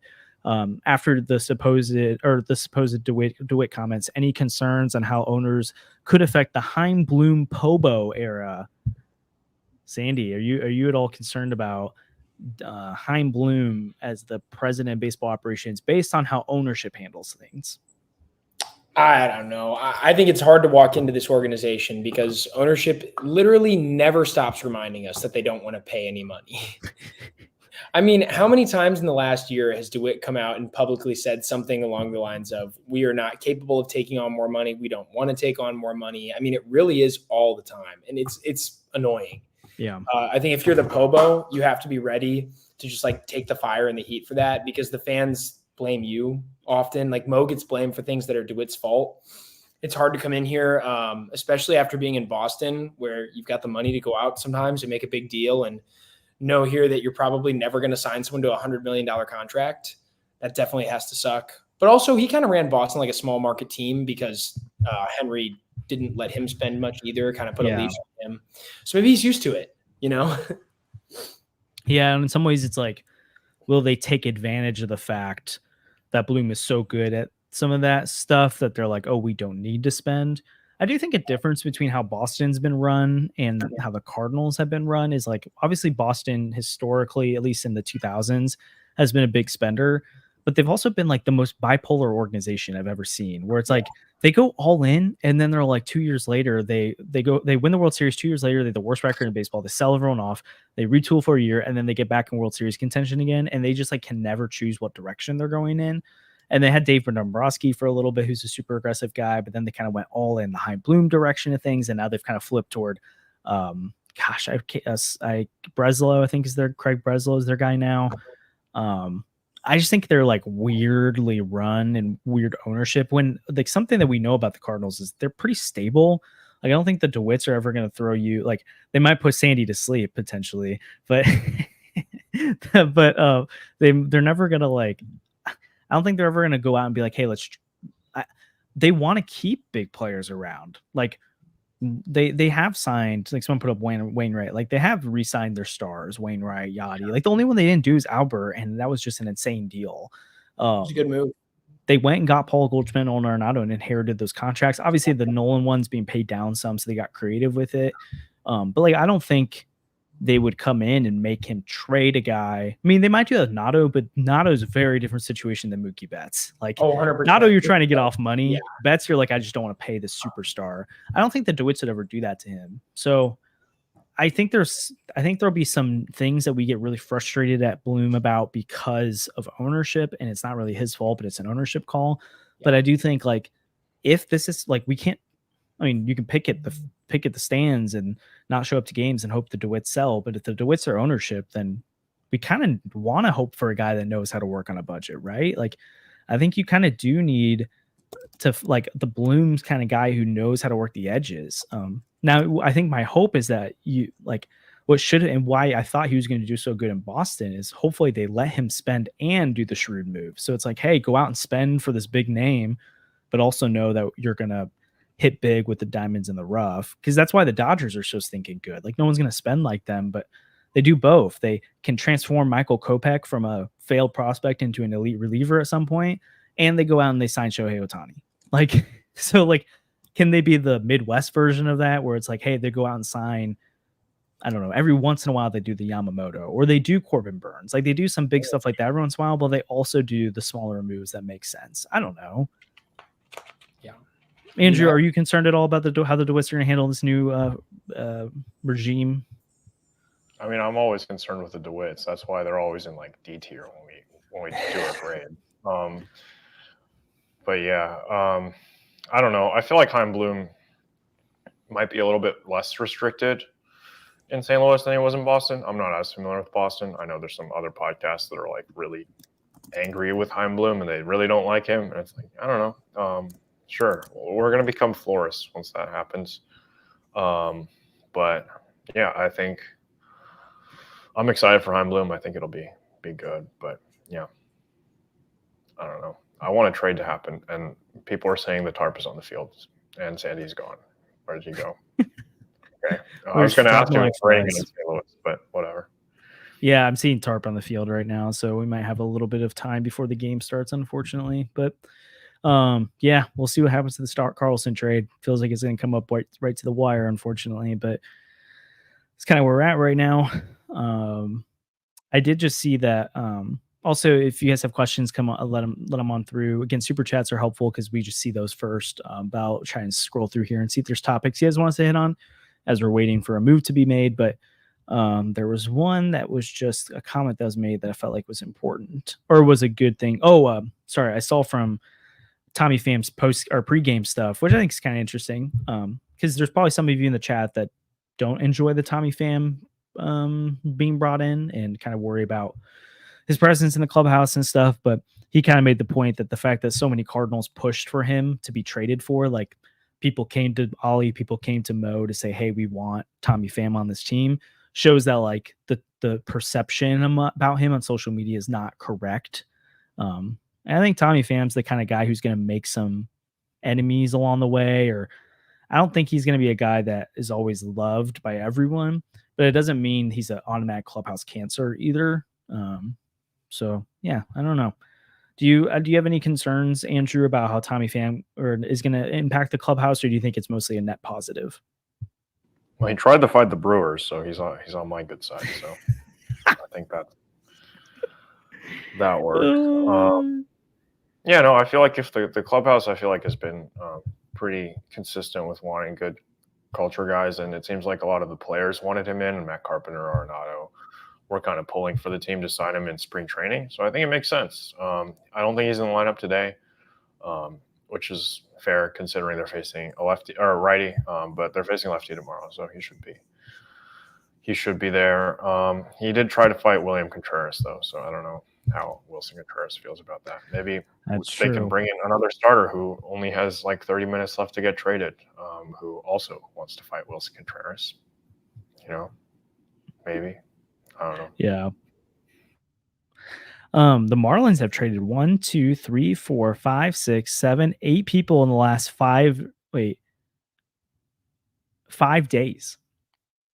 That's wild. Them and the Rays have been winning the deadline, I feel like. So, do you feel like the Brian De La Cruz thing is going to help the Pirates much at all? Oh, here we go. Finally have it. The Pirates got IKF from the Blue Jays. Oh my gosh, the Pirates are just loading up right now. Yeah, they're getting. Are we worried about the Pirates? I kind of. We didn't even do a Pirates season preview when we did all the NL Central teams. We're like, the Pirates don't work, and we should probably do that. What if we did a Pirates season right now? Pirates look pretty good. Is he going to get called up? I don't know. Is he going to be any good? That actually would be funny if we did it as if we didn't watch, like that we haven't seen them play at all this year yet. Like, how do we feel about what the Pirates will look like in 2024? Oh man. Yeah. I do feel like they're a team, like they're kind of like the Brewers have been in past years to me, where people were always afraid of them when they make the postseason because they have such an elite rotation. So like, and they have a good bullpen. So it's like they have the formula to beat teams. I just don't believe in that lineup, even with IKF and Brian De La Cruz. Like, those just aren't the most exhilarating names in the world, if I'm being honest. But they could change that. I don't know. Paul DeYoung in Royal Blue, he's already there. He just had to walk across the field to make it happen. Oh man. We're just making a trade right now. Like, please. I mean, there's only 30 minutes left, so it's going to happen any moment. I can't imagine what like Dodgers fans are going through right now, because they're like, All we got is Tommy Edman and Michael Kopech. They didn't make any other moves. They usually they're the ones that make the big splash, right? I don't know. It's true. I'm kind of shocked the White Sox haven't done more. Like, how poorly run of an organization is this? I mean, we already knew that, but like the Angels haven't traded Tyler Anderson, they haven't traded Taylor Ward, they haven't traded Rengifo, they haven't traded like anybody. All they traded was Estevez. That's true, but at least they traded one of their valuable guys. Like, I mean, I guess you could say the White Sox did that with Kittle, Fedde, but like they got nothing for him. So, I mean, they still haven't done Crochet. They haven't done Robert. It doesn't sound like they will do Robert. They might do Crochet. I don't know. And apparently their clubhouse is falling apart. I just saw that their manager apparently just told them after the All-Star break that if we end up being the worst team in baseball or the worst team that's ever played, like record-wise, that it's 100% on the players. Like, that's a great message to send to your clubhouse. I'm sure they love you right now. And apparently they have running now. And I'm hearing that they've traded you to the White Sox. No, Sandy. Or Sandy. Oh, yeah. Tough, Sandy. No, Pack up your bags. Oh, and I have to be friends with that guy on Twitter. You're on. You're officially on Collecting the Socks. It's a new White Sox podcast that's happened. The Dirty Sock podcast. Sorting the socks. Yeah, sorting socks. So have fun talking about nothing for the next 15 years of your life. But yeah, well, I mean, they don't exist because they haven't had anything to talk about for 15 years. Can I just say that I've literally never seen a rebuild look so promising and then a like window of contention last so short. Like the White Sox arrived, everyone was like, oh my gosh. And then 2 years later, they were the worst team in baseball. Yeah, it's pretty tough. Did you hear what I said about their manager before you're popping on? No. Apparently, I saw this report that he told them after the All-Star break to the players in the clubhouse that if we end up finishing the worst record in baseball history, that it's all on you guys. It's like 100% on the players. You guys need to be better.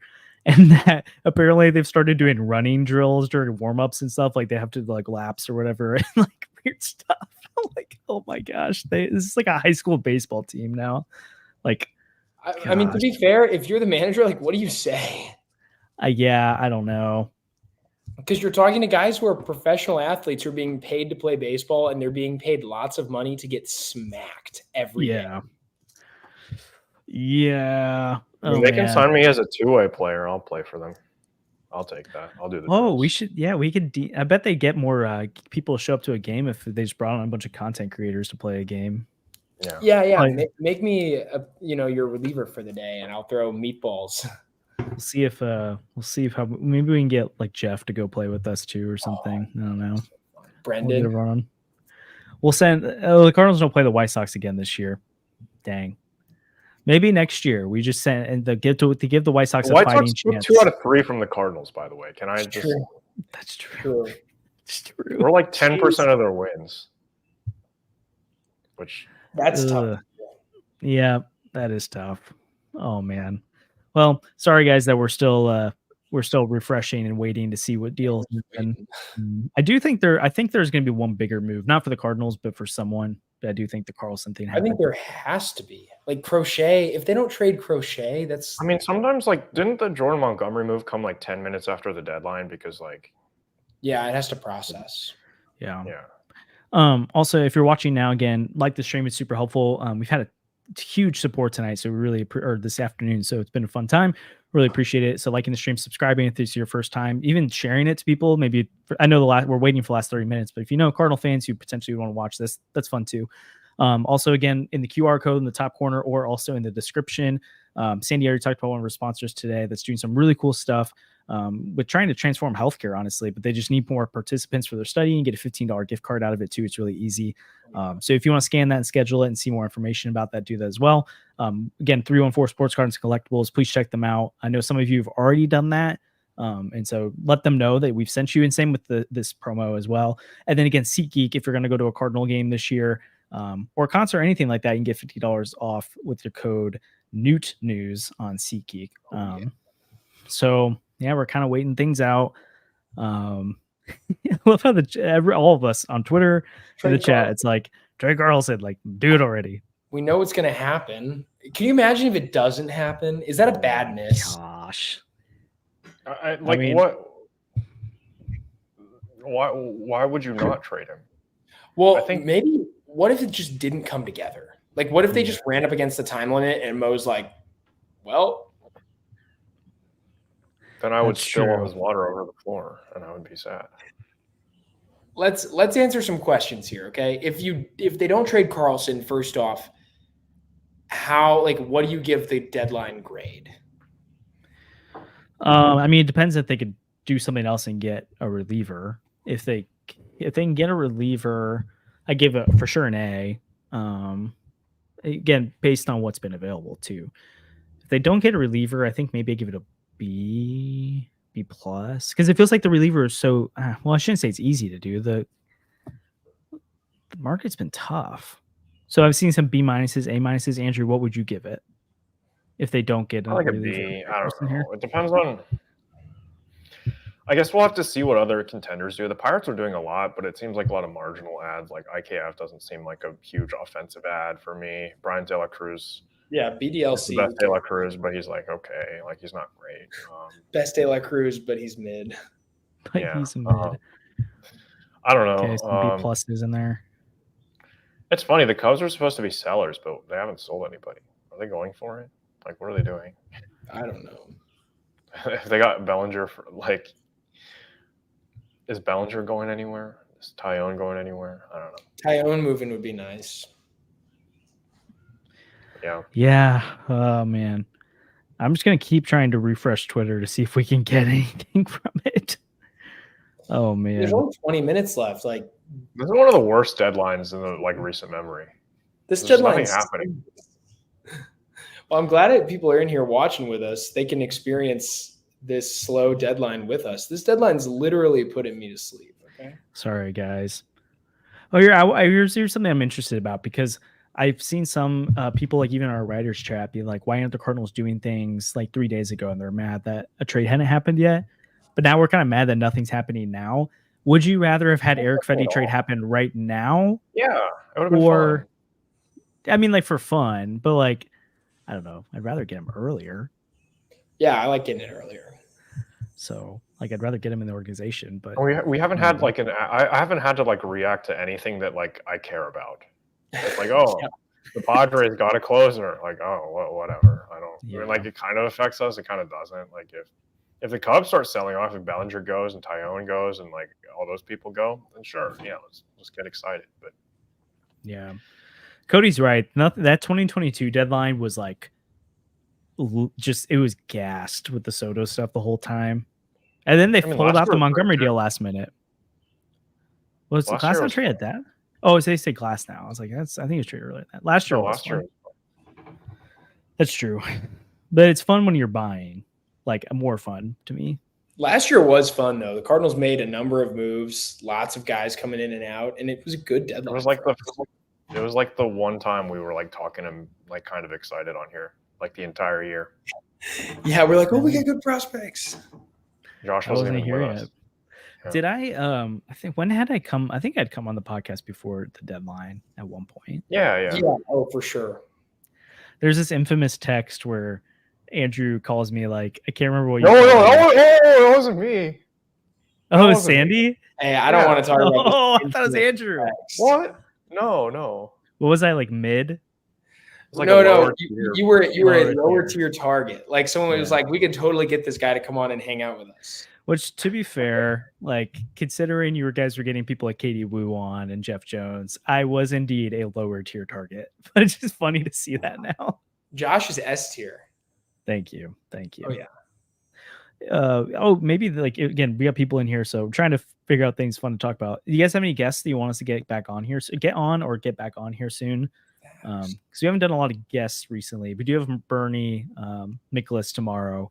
So that'd be really I'm fun. gonna show Ohtani on here, but Okay, Shohei. Shoplift Ohtani will be joining the podcast according to Boot Night. Shoplift Ohtani. like he can't really talk to us without an interpreter, so maybe we'll get his former Get interpreter Mo on. on. I'm gonna guarantee Mo does not do this. Cody, yes, I Ooh. did break the Mercado call up. That was fun. So I was stressing because I was trying to get my second source, and then I got it. It was like, got to get this out. But Blake Newberry would be awesome. Bernie Sanders. No, Bernie Michaelis. Bernie Michaelis. Kyle Reese. Okay, yeah, that's a good one. Victor Scott. Yeah, we should try to get Victor back on. Get Hein Bloom. I guarantee you Hein Bloom won't. Really? I will not Seems like before. Like, I don't think he would do it when he's an advisor. Like, I think that's weird. Derek Gould. Yeah, we'll try that. So other ones on here. The Victor Scott podcast was fun. That was fun. So Bernie Bros. We've had him on 3 times because I had him on the good old Redbird Rundown. Yeah. And then we had him on the charity live stream, and then we had him on right before the season. But it'd be cool to have him back. Yeah, we should. I would love to hear how he's feeling about AAA right now and how things have gone. Yeah. But, oh my gosh, another Marlins trade's about to happen apparently. They've done 6 trades in 5 or 8 trades in 5 days, and they're about to do another. DC to Miami. I don't know. I just saw something else like another Marlins trade is impending. Traded Dylan Carlson and Ollie Marmol for Skip Schumacher. Oh. So I have a question for you guys. What are the odds a DC trade comes through now? Like, I would have said 100% this morning. I still say 90%. I'm down to 85. That's fair. I don't know. It's fair. Probably gonna have to stay on here until like 6:20 or something because these trades keep processing. Yeah, and Andrew's in Eastern time, so. Oh yeah, that's why I messed up the stream time. People are on here an hour early. How do you guys feel about Victor Scott and Jordan Walker though? Oh man, Jordan Walker. I just want Walker to succeed. I do too, and Vic. Oh yeah, both of them, but like Walker especially. Yeah. I would do anything to see Walker like be good. Yeah. What about like I feel like before the season, which is probably our fault being so we got really excited about Victor. Like we put him as an S tier, like untradeable asset, and that he was the safest prospect. Which, to be fair, I still think his floor is pretty high. Yeah. He was not ready yet. Yeah. He wasn't done. Is this for Michael Ciani? What was that? His floor is like Michael Ciani. I don't know. Yeah, I feel like it's like not as good defense though, because Michael Ciani is literally the best defensive center fielder in baseball. But like he can steal bases, so yeah, that's important. Holiday was scratched from his start today. Maybe he just got traded for Kyle Gibson. I did see that from Kareem. Yeah, Kareem. What do you like? What is? I only saw the swing change up. I didn't see like. I didn't see if you said any thoughts on it other than it changed. But if there's anything that you noted from that, that'd be interesting. Oh God, he's trying something. I think my biggest learning from this year, and I need to keep reminding myself, is to stop getting excited or too excited about stats in the minor leagues. Like especially like not all analytics, but like OPS, average, home runs, RBIs, like. It really doesn't matter at that level as much. I mean, it's not that it does have some validity to it, but it just overall doesn't matter. To be looking more at like K percentage, walk percentage, hard hit rate, WRC plus, like these things that are more transferable than that. I don't know. I just think we probably got ourselves into too much trouble with like being like, oh, look how good he was. He's ready. But and also spring training, like that should always be a reminder, but yeah, it just I feel like all 3 of us though were pretty like we were excited about Vic on the opening day roster, but all 3 of us were like at the beginning we were like all in on it, but then as spring training went on, we were pumping the brakes of like, oh, it's probably for the best that he's not up there, and then he ended up being there. So 15 minutes. Come on. Oh boy. But yeah, I'm hopeful. I'm still very hopeful about him and Walker. Hey, Eloy Jimenez is going to be an Oriole. Wait, he just got traded? That's a big trade. Really? That's pretty funny. Where did he where was Eloy? Was he at the White Sox still? Yeah. Wow, they made him move. My feed right now is the most random stuff. It's not deadline stuff. It's like Deadpool and Wolverine stuff. And I'm like, why? Huascar Brazoban is now a Met. Oh my gosh. Another reliever. Jose Canseco just tweeted out the Oakland A's are finalizing a deal to acquire Jose Canseco per Jeff Passan. Whatever. What a goon. Jose Canseco follows me on Twitter. I don't know why, but I don't know what I did. He follows everyone. Jose Ramirez follows me on Twitter because I voted for him, or I voted for Teoscar Hernandez to be in the All-Star game. Oh, nice. Yeah, that was fun. So Kareem said that, I don't think you guys saw this, that clicked on the wrong one. Has changed his leg placement, looks a lot more balanced at the plate. Also, another Brewers injury, their closer on the IL. Oh, they'll still continue to win, though. So it doesn't matter. The Brewers are so annoying. Apparently, the Marlins play in 70 minutes, and they don't have a team. So this will be interesting. I wish we could be playing the Marlins. I really wish the Rangers had sold for this series. Yeah. Also, like, it is good to remember, like, Jack Flaherty deal happened like literally at the deadline, because I remember I posted a story being like, "Oh, here are the moves they made," and then I had to like update it with Jack Flaherty stuff. Yeah, when did those details come through? Yeah. Oh, here we go. Yeah, Katie just put a tweet out, which is good. Which they like, not all the details came through until later, but Lane Thomas for John Lester happened at the last second in 2021. Bader for Montgomery did. I remember that. The prospect haul for 2023 for Flaherty. So I'm still 90% Carlson gets moved. Yeah, I'm down to 80. We're in clutch time for Mozeliak right now. I mean, he's got 14 minutes. I mean, he has to make like 2 trades, right? Gio has to be traded too. Yeah, true. Oh no, guys. Trade. JJ struck out. Oh, I thought you said a trade happened. I was like, Cody in the chat. JJ strikeout day is ruined. Oh my gosh. Okay, yeah, chat. What do you think? Is the Carlson get traded? Also, there's no such thing as a prospect haul for Carlson at this point. They might get a prospect for him, but not a good haul. Man, to be fair, Jover, I would like to have a prospect haul for Carlson too. Yeah. But that's like a John Morosi tweet right there. It's like, hey, I'd like this to happen. You're going to get blocked by John Morosi too. I don't care. John Morosi is the one person I would actually like to be blocked by, but you don't want to see his tweets anymore. No, because I always get baited in. I look at it, and at the end of it, I'm like, this didn't actually mean anything. Every time. He did one today where he was like, oh, let me find it. It was so bad. Guys, I tried to. There's a plane. I see this plane heading from St. Louis to Washington, D.C.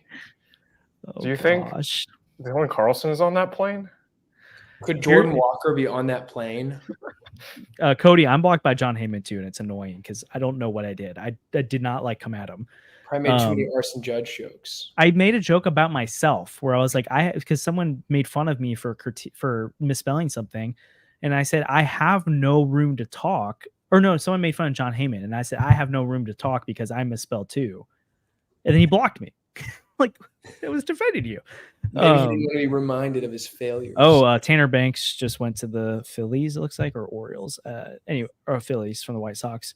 So here's the Morosi tweet from 5 hours ago. He said, of note, Jack Flaherty and Mike Schilt had a good relationship when Flaherty was a Cardinal.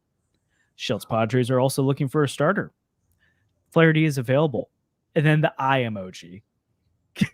Like, it's terrible.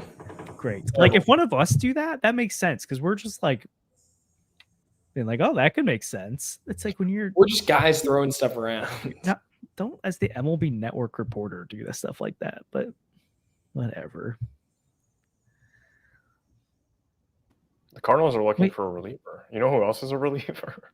Josh Hader. Hey, John Brebbia still hasn't been traded, so I wonder if that could happen.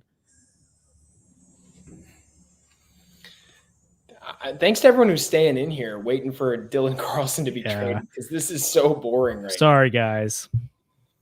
Sorry. I mean, there's just nothing going on. Thanks. Terrible deadline. Yeah. Thanks, Mo. You think we're going to get like a flurry? Remember when Yu Darvish got traded right at the deadline? There's like a flurry of moves that year. Maybe we'll get something like that. Or like Scherzer at the last second. The biggest thing I can think is Crochet, but I feel like there's been nothing talked about, so it doesn't seem like it would happen. Yeah, he's not moving. Maybe P. Fairbanks, but I doubt it. And not to the Cardinals, but maybe someone. Carlson for Ohtani pushed Trout in a 6-team trade. Done. Oh, dude. Dylan Carlson for Finnegan would be great, but I think Finnegan costs more than that. Hey, we definitely need a reel of like how the trade deadline went, and it's just like videos of us like waiting and doing nothing, and then like the end of it could be like, oh, the Carlson trade happened. It's like that's how it felt. Yeah. Kevin, isn't the Carlson move some type 100% happening, traded or DFA demotion to make room for Pham? Correct. Like he will be getting traded, and if he doesn't get traded, it will be a DFA or I would guess a demotion. Like I don't know. It'd feel weird to DFA Carlson, TBH, but yeah. I don't think they will. I don't think they'll DFA Carlson. I don't think so either, especially with how much interest there's been in him. Yeah. So bad. Maybe he rebuilds his value if we're out of the race. He lights it up in AAA. Oh gosh. He has 3 options remaining, so he's fine. So the Cardinals could send him down if they needed. Yeah, no problem. 10 minutes left. This is crazy. Nothing is happening. I would assume that if Carlson doesn't get traded, the Cardinals will send him down, and then he'll probably play in AAA next year. Yeah. I think, Marvin, the reason why there's not more talk of it is they've kind of already written the story here, right? Like it doesn't seem like it seems like they want to trade him. But would you guys rather have Brebby or Florio? That's a question that's been asked. Or Floro. I keep calling Floro. Floro for sure. I think Floro, but have you looked at Brebbia's advanced stuff? It's good. Like Brebbia's he's a good. 3.313 FIP, and I think Floro's is actually like high. Lose them the game last night. Like, didn't you give up like a grand slam or something? I don't know. Oh, maybe. Yeah. Yeah. I'd go Dylan Floro too, but let's see.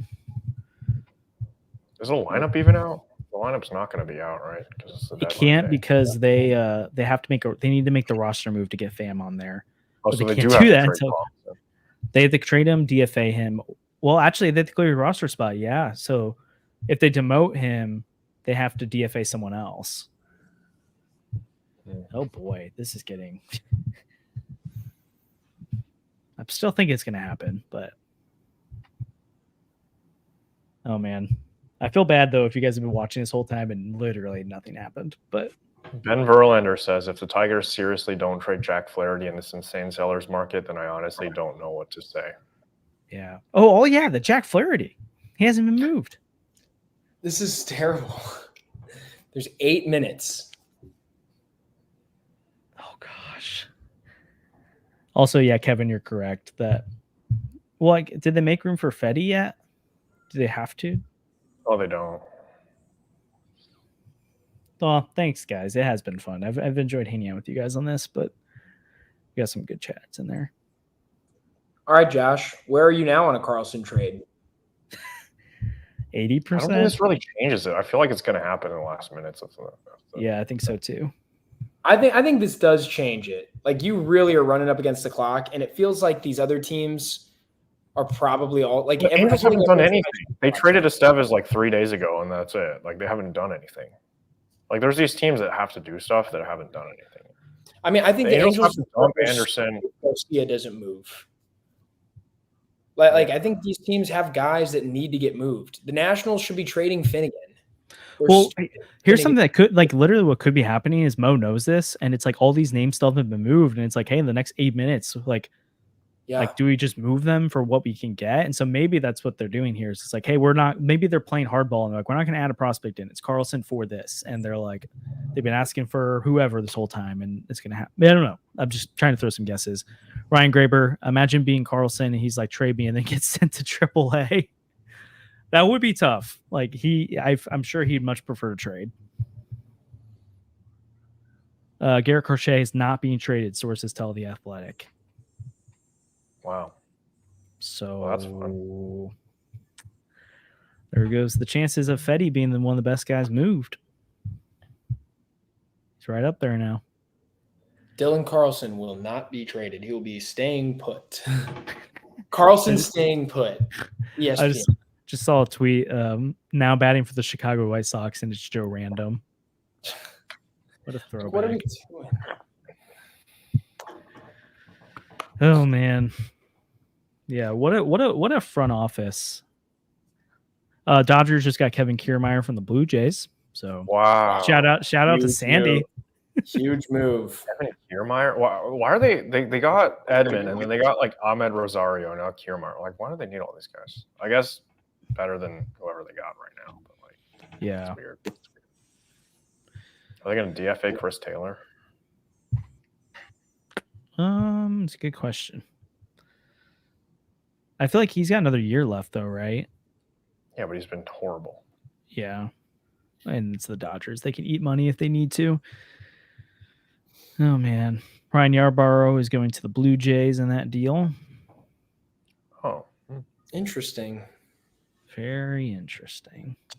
It's kind of annoying because nobody went full teardown seller mode. Well, Marlins did. They just a bunch of the guys are hurt.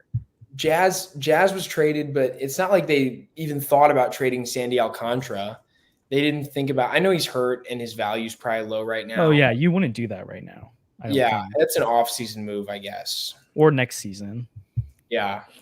Jack to the Dodgers. Oh, Jack to the Dodgers. There we go. Huge. There we go. Finally. But I actually don't want him to go to the Sox. Why? No, it's much better than him on the Padres. Well, I mean, I was hoping he'd go to the American League, like Yankees, Red Sox. Yeah. I mean, it doesn't matter. Dodgers don't affect the Cardinals because we're not getting the bye. Like Andrew said we could. Well, he'll be okay. Thanks, Sandy. You also said that. Yeah, I know. But also, he does go. You're the reason we're losing. You're the cursed. You're the cursed one. Hey, this package could be legit though, because Tanner Scott just got a haul from the Padres, so Jack Flaherty should get a haul here. Yeah, that's pretty. Man, cool. I remember I can't remember the trade packages I was putting out for Jack Flaherty, but they were not enough. Also, good point, Kareem. Dodgers have Flaherty and Edman, so maybe we root for them to win the World Series. Maybe we join. I was going to do that anyway. If, the Cardinals were out. Like, I don't. This why is that? Really why is that? 2 reasons. 4 minutes. Gosh. You go check is out Carlson getting traded? Yes, he's getting traded. Breaking Rendon back to Anthony Rendon back on. Anthony Rendon back to IL per sources. I didn't even know that was like. I didn't even know he was off the IL. Flaherty's demanded they trade for Wilson Contreras. Breaking. Yeah. Carlson is a Cardinal per sources. Whoa. What? Kareem is saying Carlson's a Cardinal per sources. Staying put. Like, is he actually? Is that breaking or? No, he's kidding. He's definitely okay. I'm kidding. Well, because then you put it. So I was already typing it when I was pretty sure Kareem was joking, doing like one of those like because other people like anyways. Oh, here we go. Twitter, Jeff Passon. Oh, never mind. Sorry, Derek Gold reshared it, so I thought it was a Carlson thing. Kareem, I have no sources.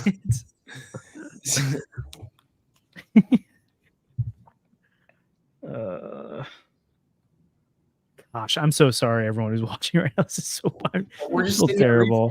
Twitter, hoping for something. I want like I got a Jack Flaherty City Connect Dodgers jersey. No, I won't. I would never do that. Can we at least get like the details of Flaherty deal so we can talk about that while we're waiting? Yeah. No, they're not going to let us do that. That's like big for them. Like they have Glasnow, Flaherty. Someone's knocking stuff over. Oh my gosh! I just thought of this. Cardinals Facebook is going to go off about Jack Flaherty being a Dodger. He got traded there. He can't control that. Oh my gosh! Mo stirring the pot, waiting to strike. I hope so. I mean, there's 1 minute left. If a trade doesn't happen, then it's not. Well, it doesn't have to get announced on Twitter before that. Like, well, yeah, I know. The details are coming out. I'm just saying, So it like, might Mo have- better be on his phones. So Yeah. Josh, Mo's just done. Yeah, he's just. What are my feelings on the Carlson thing now? the question now is: has Carlson been traded? Because it's not. Are they going to trade him anymore? Has it happened? Yes, I do. Oh my gosh, they only got, or not only, they got Tyrone Lorenzo and Trey Sweeney for Jack Flaherty. That's all. There might be more in it, but that's what Robert How good a Murray is prospect reporting is right now. Sweeney? I feel like they have to have given up like Pajes or somebody like that for Flaherty, given like what other people are getting. Possibly. Oh, Carlson's And Tampa considering- Bay.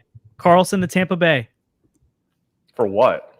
Oh, Nate, get the Pete Fairbanks deal done. I don't think it's happening, but come on. Carlson to Tampa Bay. We've got something. Tampa Bay. That's terrible. Now he's going to be really good. Okay, that is scary. Not going to lie. This is like the most. Oh, no. This is worst case scenario, but he is gone. For Matthew Liberatore.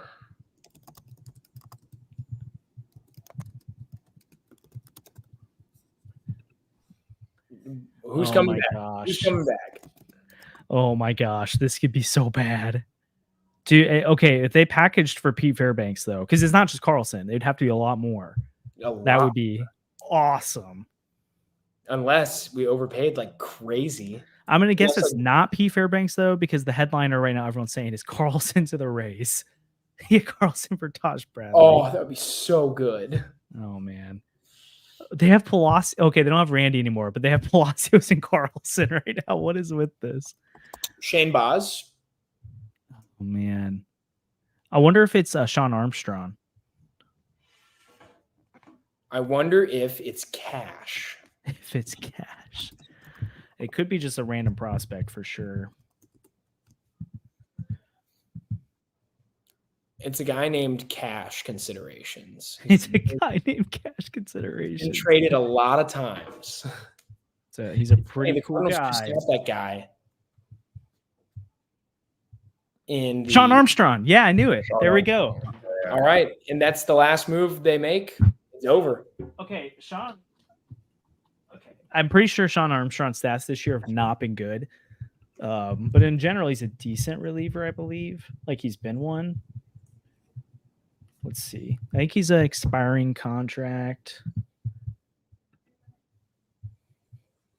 9K per 9 this year. Oh gosh, his walk rate's high. 5.4 Oh. ERA, 3.76 FIP. So maybe he's a little bit better. Guys, 540.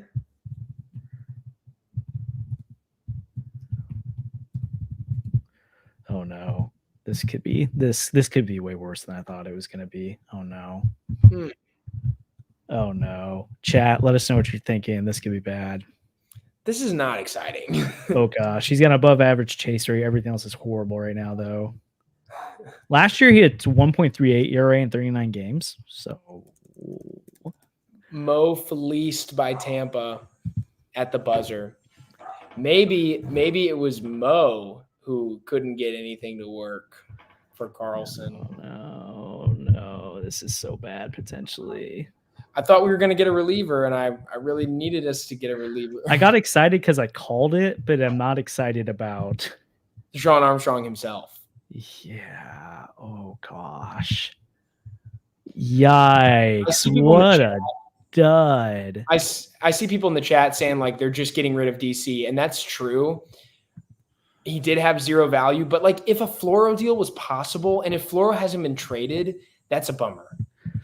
Like if it was possible to go out and get a real reliever, Armstrong is probably worse than Leahy. Certainly worse than Leahy. Does he even belong on the team? Yeah. Oh man. Yeah, Well, he depends. Markov clear. Oh god. Yeah, I mean, I wasn't expecting like a king's ransom for Dylan Carlson here, so I'm not gonna act like that was supposed to happen. But when you did see Garcia and Floro as names, I'm kind of disappointed right now. And also, it's the Rays. Now we have to deal with the fact that it's like, if he turns it around with them, oh man. Ooh.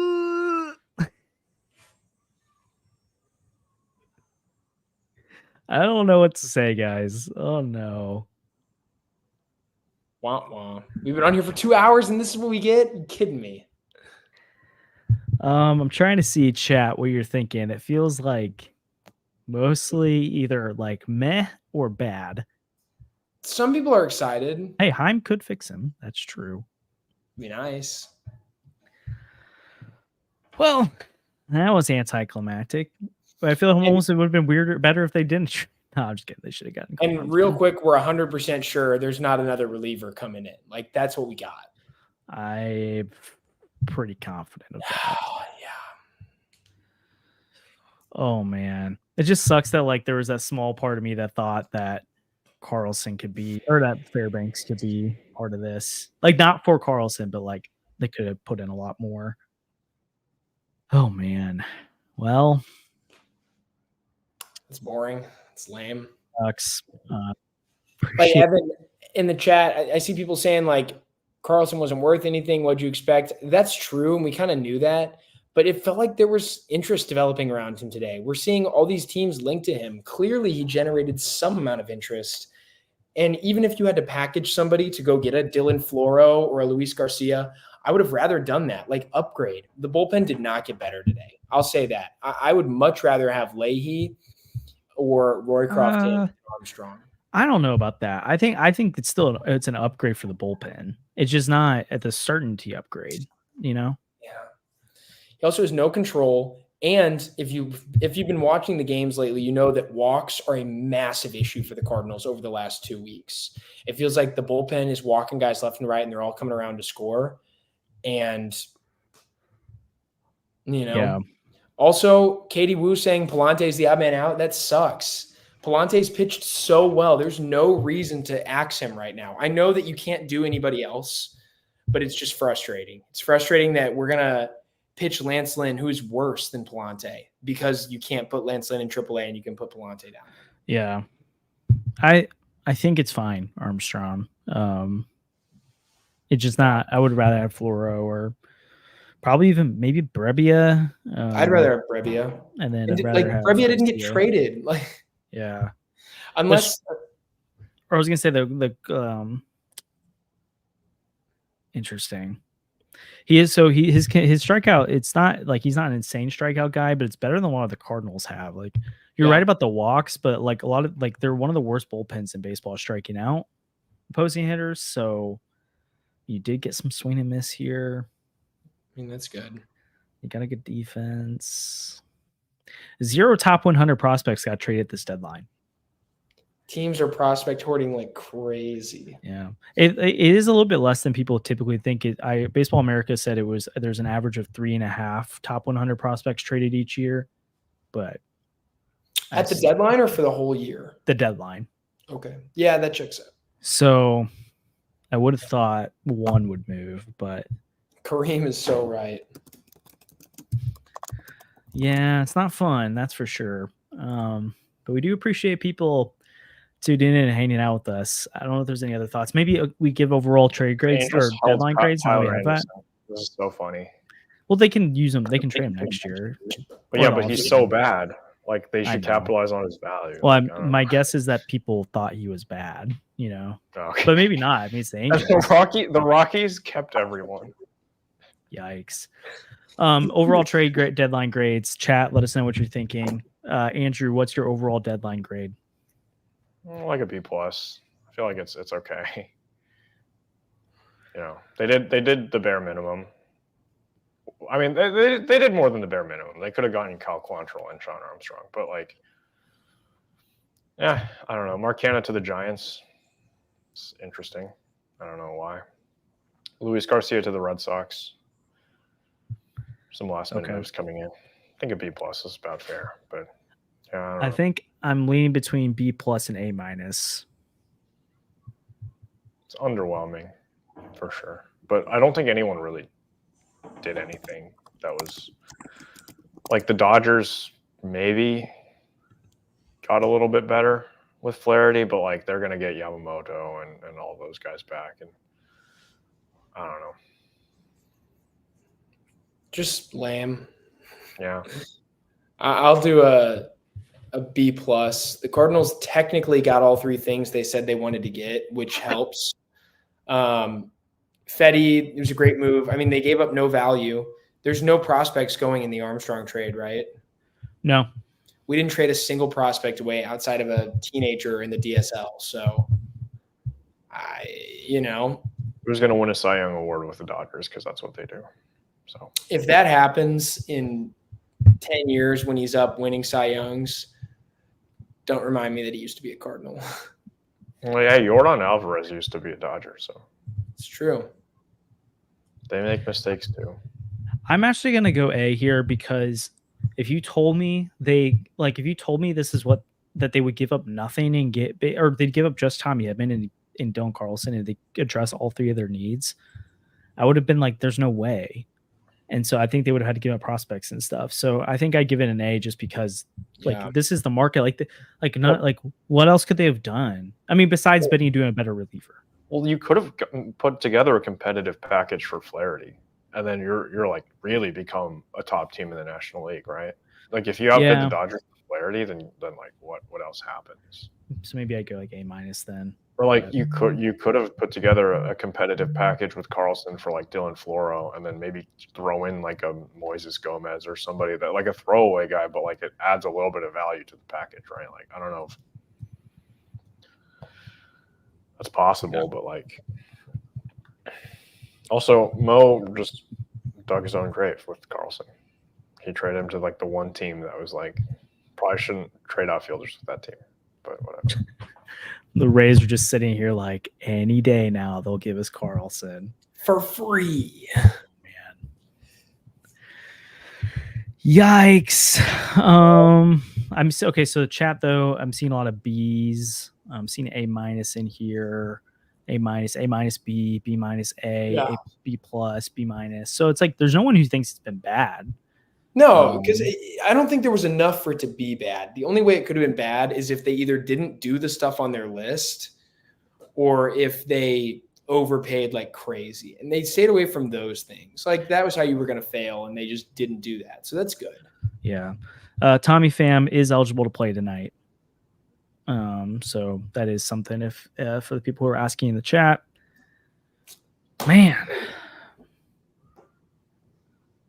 No, yeah, that is true. Why are we sad? I think it's just that we sat here for like 2 hours, and that's what. Oh, okay, so Flora was moved, and Garcia was moved too, right? So yeah.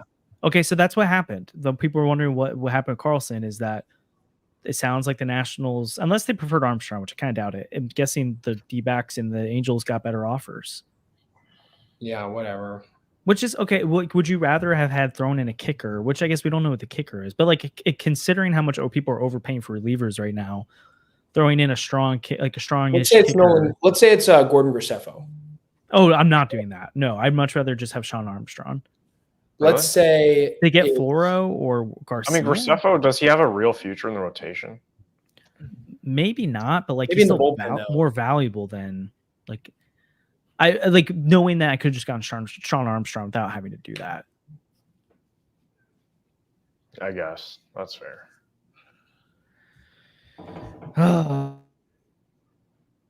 I guess I don't know. Sandy's so cooked right now. He's just like barely staying awake. Tired. I sat here for hours. Andrew, you have to clip the times that Sandy's been falling asleep for deadline day. For Sean Armstrong, like you got to be kidding me.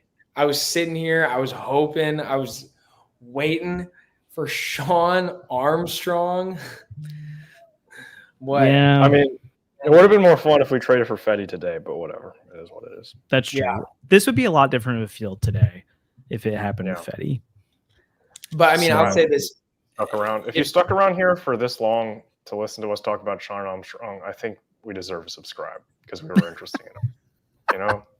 That's fair. And again, seriously, I mean, we got 200 people in the stream right now. So if we can, if just hit a like button on the way out, seriously, it helps us a ton sitting here today, watching the stream or doing the stream. Really appreciate all the support. Again, you can scan that QR code in the top right corner, or it's in our the description of this video. If you want to be part of this really cool study and get $15 gift card to Amazon along with it as well. Sandy talked about it a couple different times in the stream about what that looks like. It's a really easy process, but it helps with a potential really game changer in the medical field. 314 Sports Cards and Collectibles. Again, check them out for sports cards that you're buying, selling, or trading. And then also use our code NewtNews at SeatGeek to get $20 off a purchase if you want to go watch Erick Fedde and Sean Armstrong and Tommy Pham lead the Cardinals to the playoffs. Just saying. Yeah, Dylan Carlson's going to be great for Tampa. So he's going to be so good. Yeah. Any other, I think we're going to head out here in a second, but if there's any other lasting questions, throw them in the chat, super chat, whatever it is. Grade the overall deadline, like how fun the whole deadline was. Also, one more comment. We all wanted Brebbia, who has similar stats to Armstrong. I think that's a fair point. So, overall deadline, like a D minus. Jeez, it's the worst deadline ever. I also rank this deadline against previous Cardinals deadlines, and you don't have to rank 2023 against it if you think. Oh, this is probably one of the better ones. Yeah. Would you say this is better than 2021 or 2022? I would say was bad.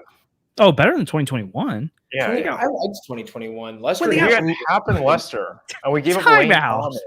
You're saying you liked Lester and Hap over Fedde, Pham? Yeah, I guess this is better. Lester and Hap ended up being so good for us, so I'm using hindsight, and I'm just ticked about this. Like Lester and Hap, their numbers for us were like fine, like they were decent. Oh my gosh. It was more that the offense just exploded, and they kind of covered them. Like that was more what it was. That's it was fair. Tyler O'Neill. Yeah, being like the but best we don't player. make the playoffs if not for those moves. Still, I would argue. Yeah, but they had like mid 4 ERAs. Like they weren't like lighting the world on fire. I mean, I hope Fedde's starts. good. I need Fedde to be good. He probably will. Gosh, that just was. I did not expect you to say 2021 was better. 2021 was the Blanc erasure. So true. Okay, how about this? Well, that was before the deadline. 2022 was better than this. Monty and Quintana definitely better. It depends. We'll see what happens. In hindsight, yeah, we'll see. Because I think if you think back to the 2022 deadline, everyone's upset they didn't get Soto, and then they get Montgomery for Bader, which some people didn't like because they love Bader, and then Jose Quintana was Jose Quintana. I was excited about the Quintana trade. I was too. And I remember Monty came through, and I was like, the only reason I wasn't excited was because I hadn't thought about a Monty possibility because he wasn't available. Yeah. And then I was like, wait, this could be really good. Yeah. I'm fine with Sean Armstrong. And then also, I am concerned about Jojo Romero, Alex, and I do think Steven Matz is probably going to be a bullpen arm when he comes back. So I'm sure they're hopeful that he can provide some magic there. So as much as we talked about Edman being just like making a trade, I think they're going to say Steven Matz is just like making a trade for this bullpen. But we'll see. I'm sure they wanted more for Carlson, but I guess. But yeah. I will say, like for the people. For Carlson straight up. Yeah. For the people who were saying do not throw away the future at this deadline, the Cardinals did the best possible way of upgrading this roster without giving up future value. True. Because you turned Edman into the exact same kind of control in Fedde, and you gave up that random. What if you traded like Graceffo and Carlson and like I don't know, Prieto for like Detmers and Anderson? Wait, say that again. Like Prieto, Carlson, and Graceffo for Anderson and Reed Detmers. Oh, I think the Angels would say no. And then, okay, I don't know. Throw in like someone else. I don't know. Just guys that like you don't think necessarily have future here. I guess I don't want Tyler Anderson next year. I mean, that's fair. Like Reed Detmers, I'm interested in, but Tyler Anderson is my Shota dude. I'm not saying yes to anything. Well, then now he's gonna actually. He didn't get moved. Orioles get Gregory Soto. No, he was available. Oh man, he would have been nice. That would have been so much fun. Like I don't even care just to trade Carlson for Soto. Yeah, it is what it is. Armstrong is now guy. The New York Yankees are finalizing a deal to acquire Jose Canseco to replace Aaron Judge for Sean Hain. I do think it's probably unfair to say like that getting Armstrong was bad because I do think he could be good. It's just not as fun and as like exciting as we were hoping. But like the point isn't to be fun and exciting. The point is to make the right move. So if they made the right move, it'll be good. So we'll see. Because like, what if Fedde's bad? Like, and Pham's bad, and we were all excited about it. So we'll see. I don't know. All right. I think it's wearing out. Again, thanks for the support today. Super, we so appreciate it. Again, if you can like the stream on the way out, that's always super helpful for the channel, and subscribe if you're new here already, or have been checking us out before and haven't subscribed already, so that you can keep up to date with all of our future episodes and stuff. Again, check out 314 Sports Cards. Check out all of our sponsors, honestly, with this as well. We're over 100 likes already, which is super awesome. So if we can get up to, I mean, we're 186 in the stream right now, so 86 more people can like it about. So really appreciate that. Again, we'll be live with Bernie Michaelis tomorrow to react to the deadline. So we're gonna let the dust settle a little bit, and then we'll talk about, okay, now that we kind of know what all happened with the negotiations, we'll probably hear about the Carlson stuff more. And we've had some time to sit on the moves. What do we feel about the deadline, and how do we feel about the future of this Cardinals team the rest of the year? So we hear with Bernie tomorrow. We hope you guys tune in for that. It should be a really fun stream. Yeah, I'm kind of surprised Giovanny Gallegos wasn't dealt either. But anything else on the way out for you guys? No, I mean, Sean Armstrong happened. It passed. Yep. Dylan Carlson's going to be a beast for the Rays. So there we go. I hope not too. I know they say that you always wish people the best when they're traded from your team, but with Dylan Carlson, that does not apply right now, because I am tired of hearing about Cardinals outfielders turning into stars. I'm just not. I don't want to listen to it again. Make a video and say about it, Sandy. Oh, it's yeah. Free money. I do wish the best for Dylan Carlson, but I do. It'd be amazing if the Rays would flip him so it happens somewhere else. But anyways. Yeah, I just don't want to hear about, oh my gosh, like people rewriting history afterwards. True. Yeah. All right. Well, we'll see you guys tomorrow with Bernie. Thanks for tuning in for this 2024 trade deadline live stream. Again, the Cardinals got Sean Armstrong for Dylan Carlson today, and they got Erick Fedde and Pham for Tommy Edman yesterday. And hopefully these are the moves that propel the Cardinals to the playoffs. But we'll see you guys tomorrow on the live stream with Bernie. Thanks, Mo. Thanks, Mo.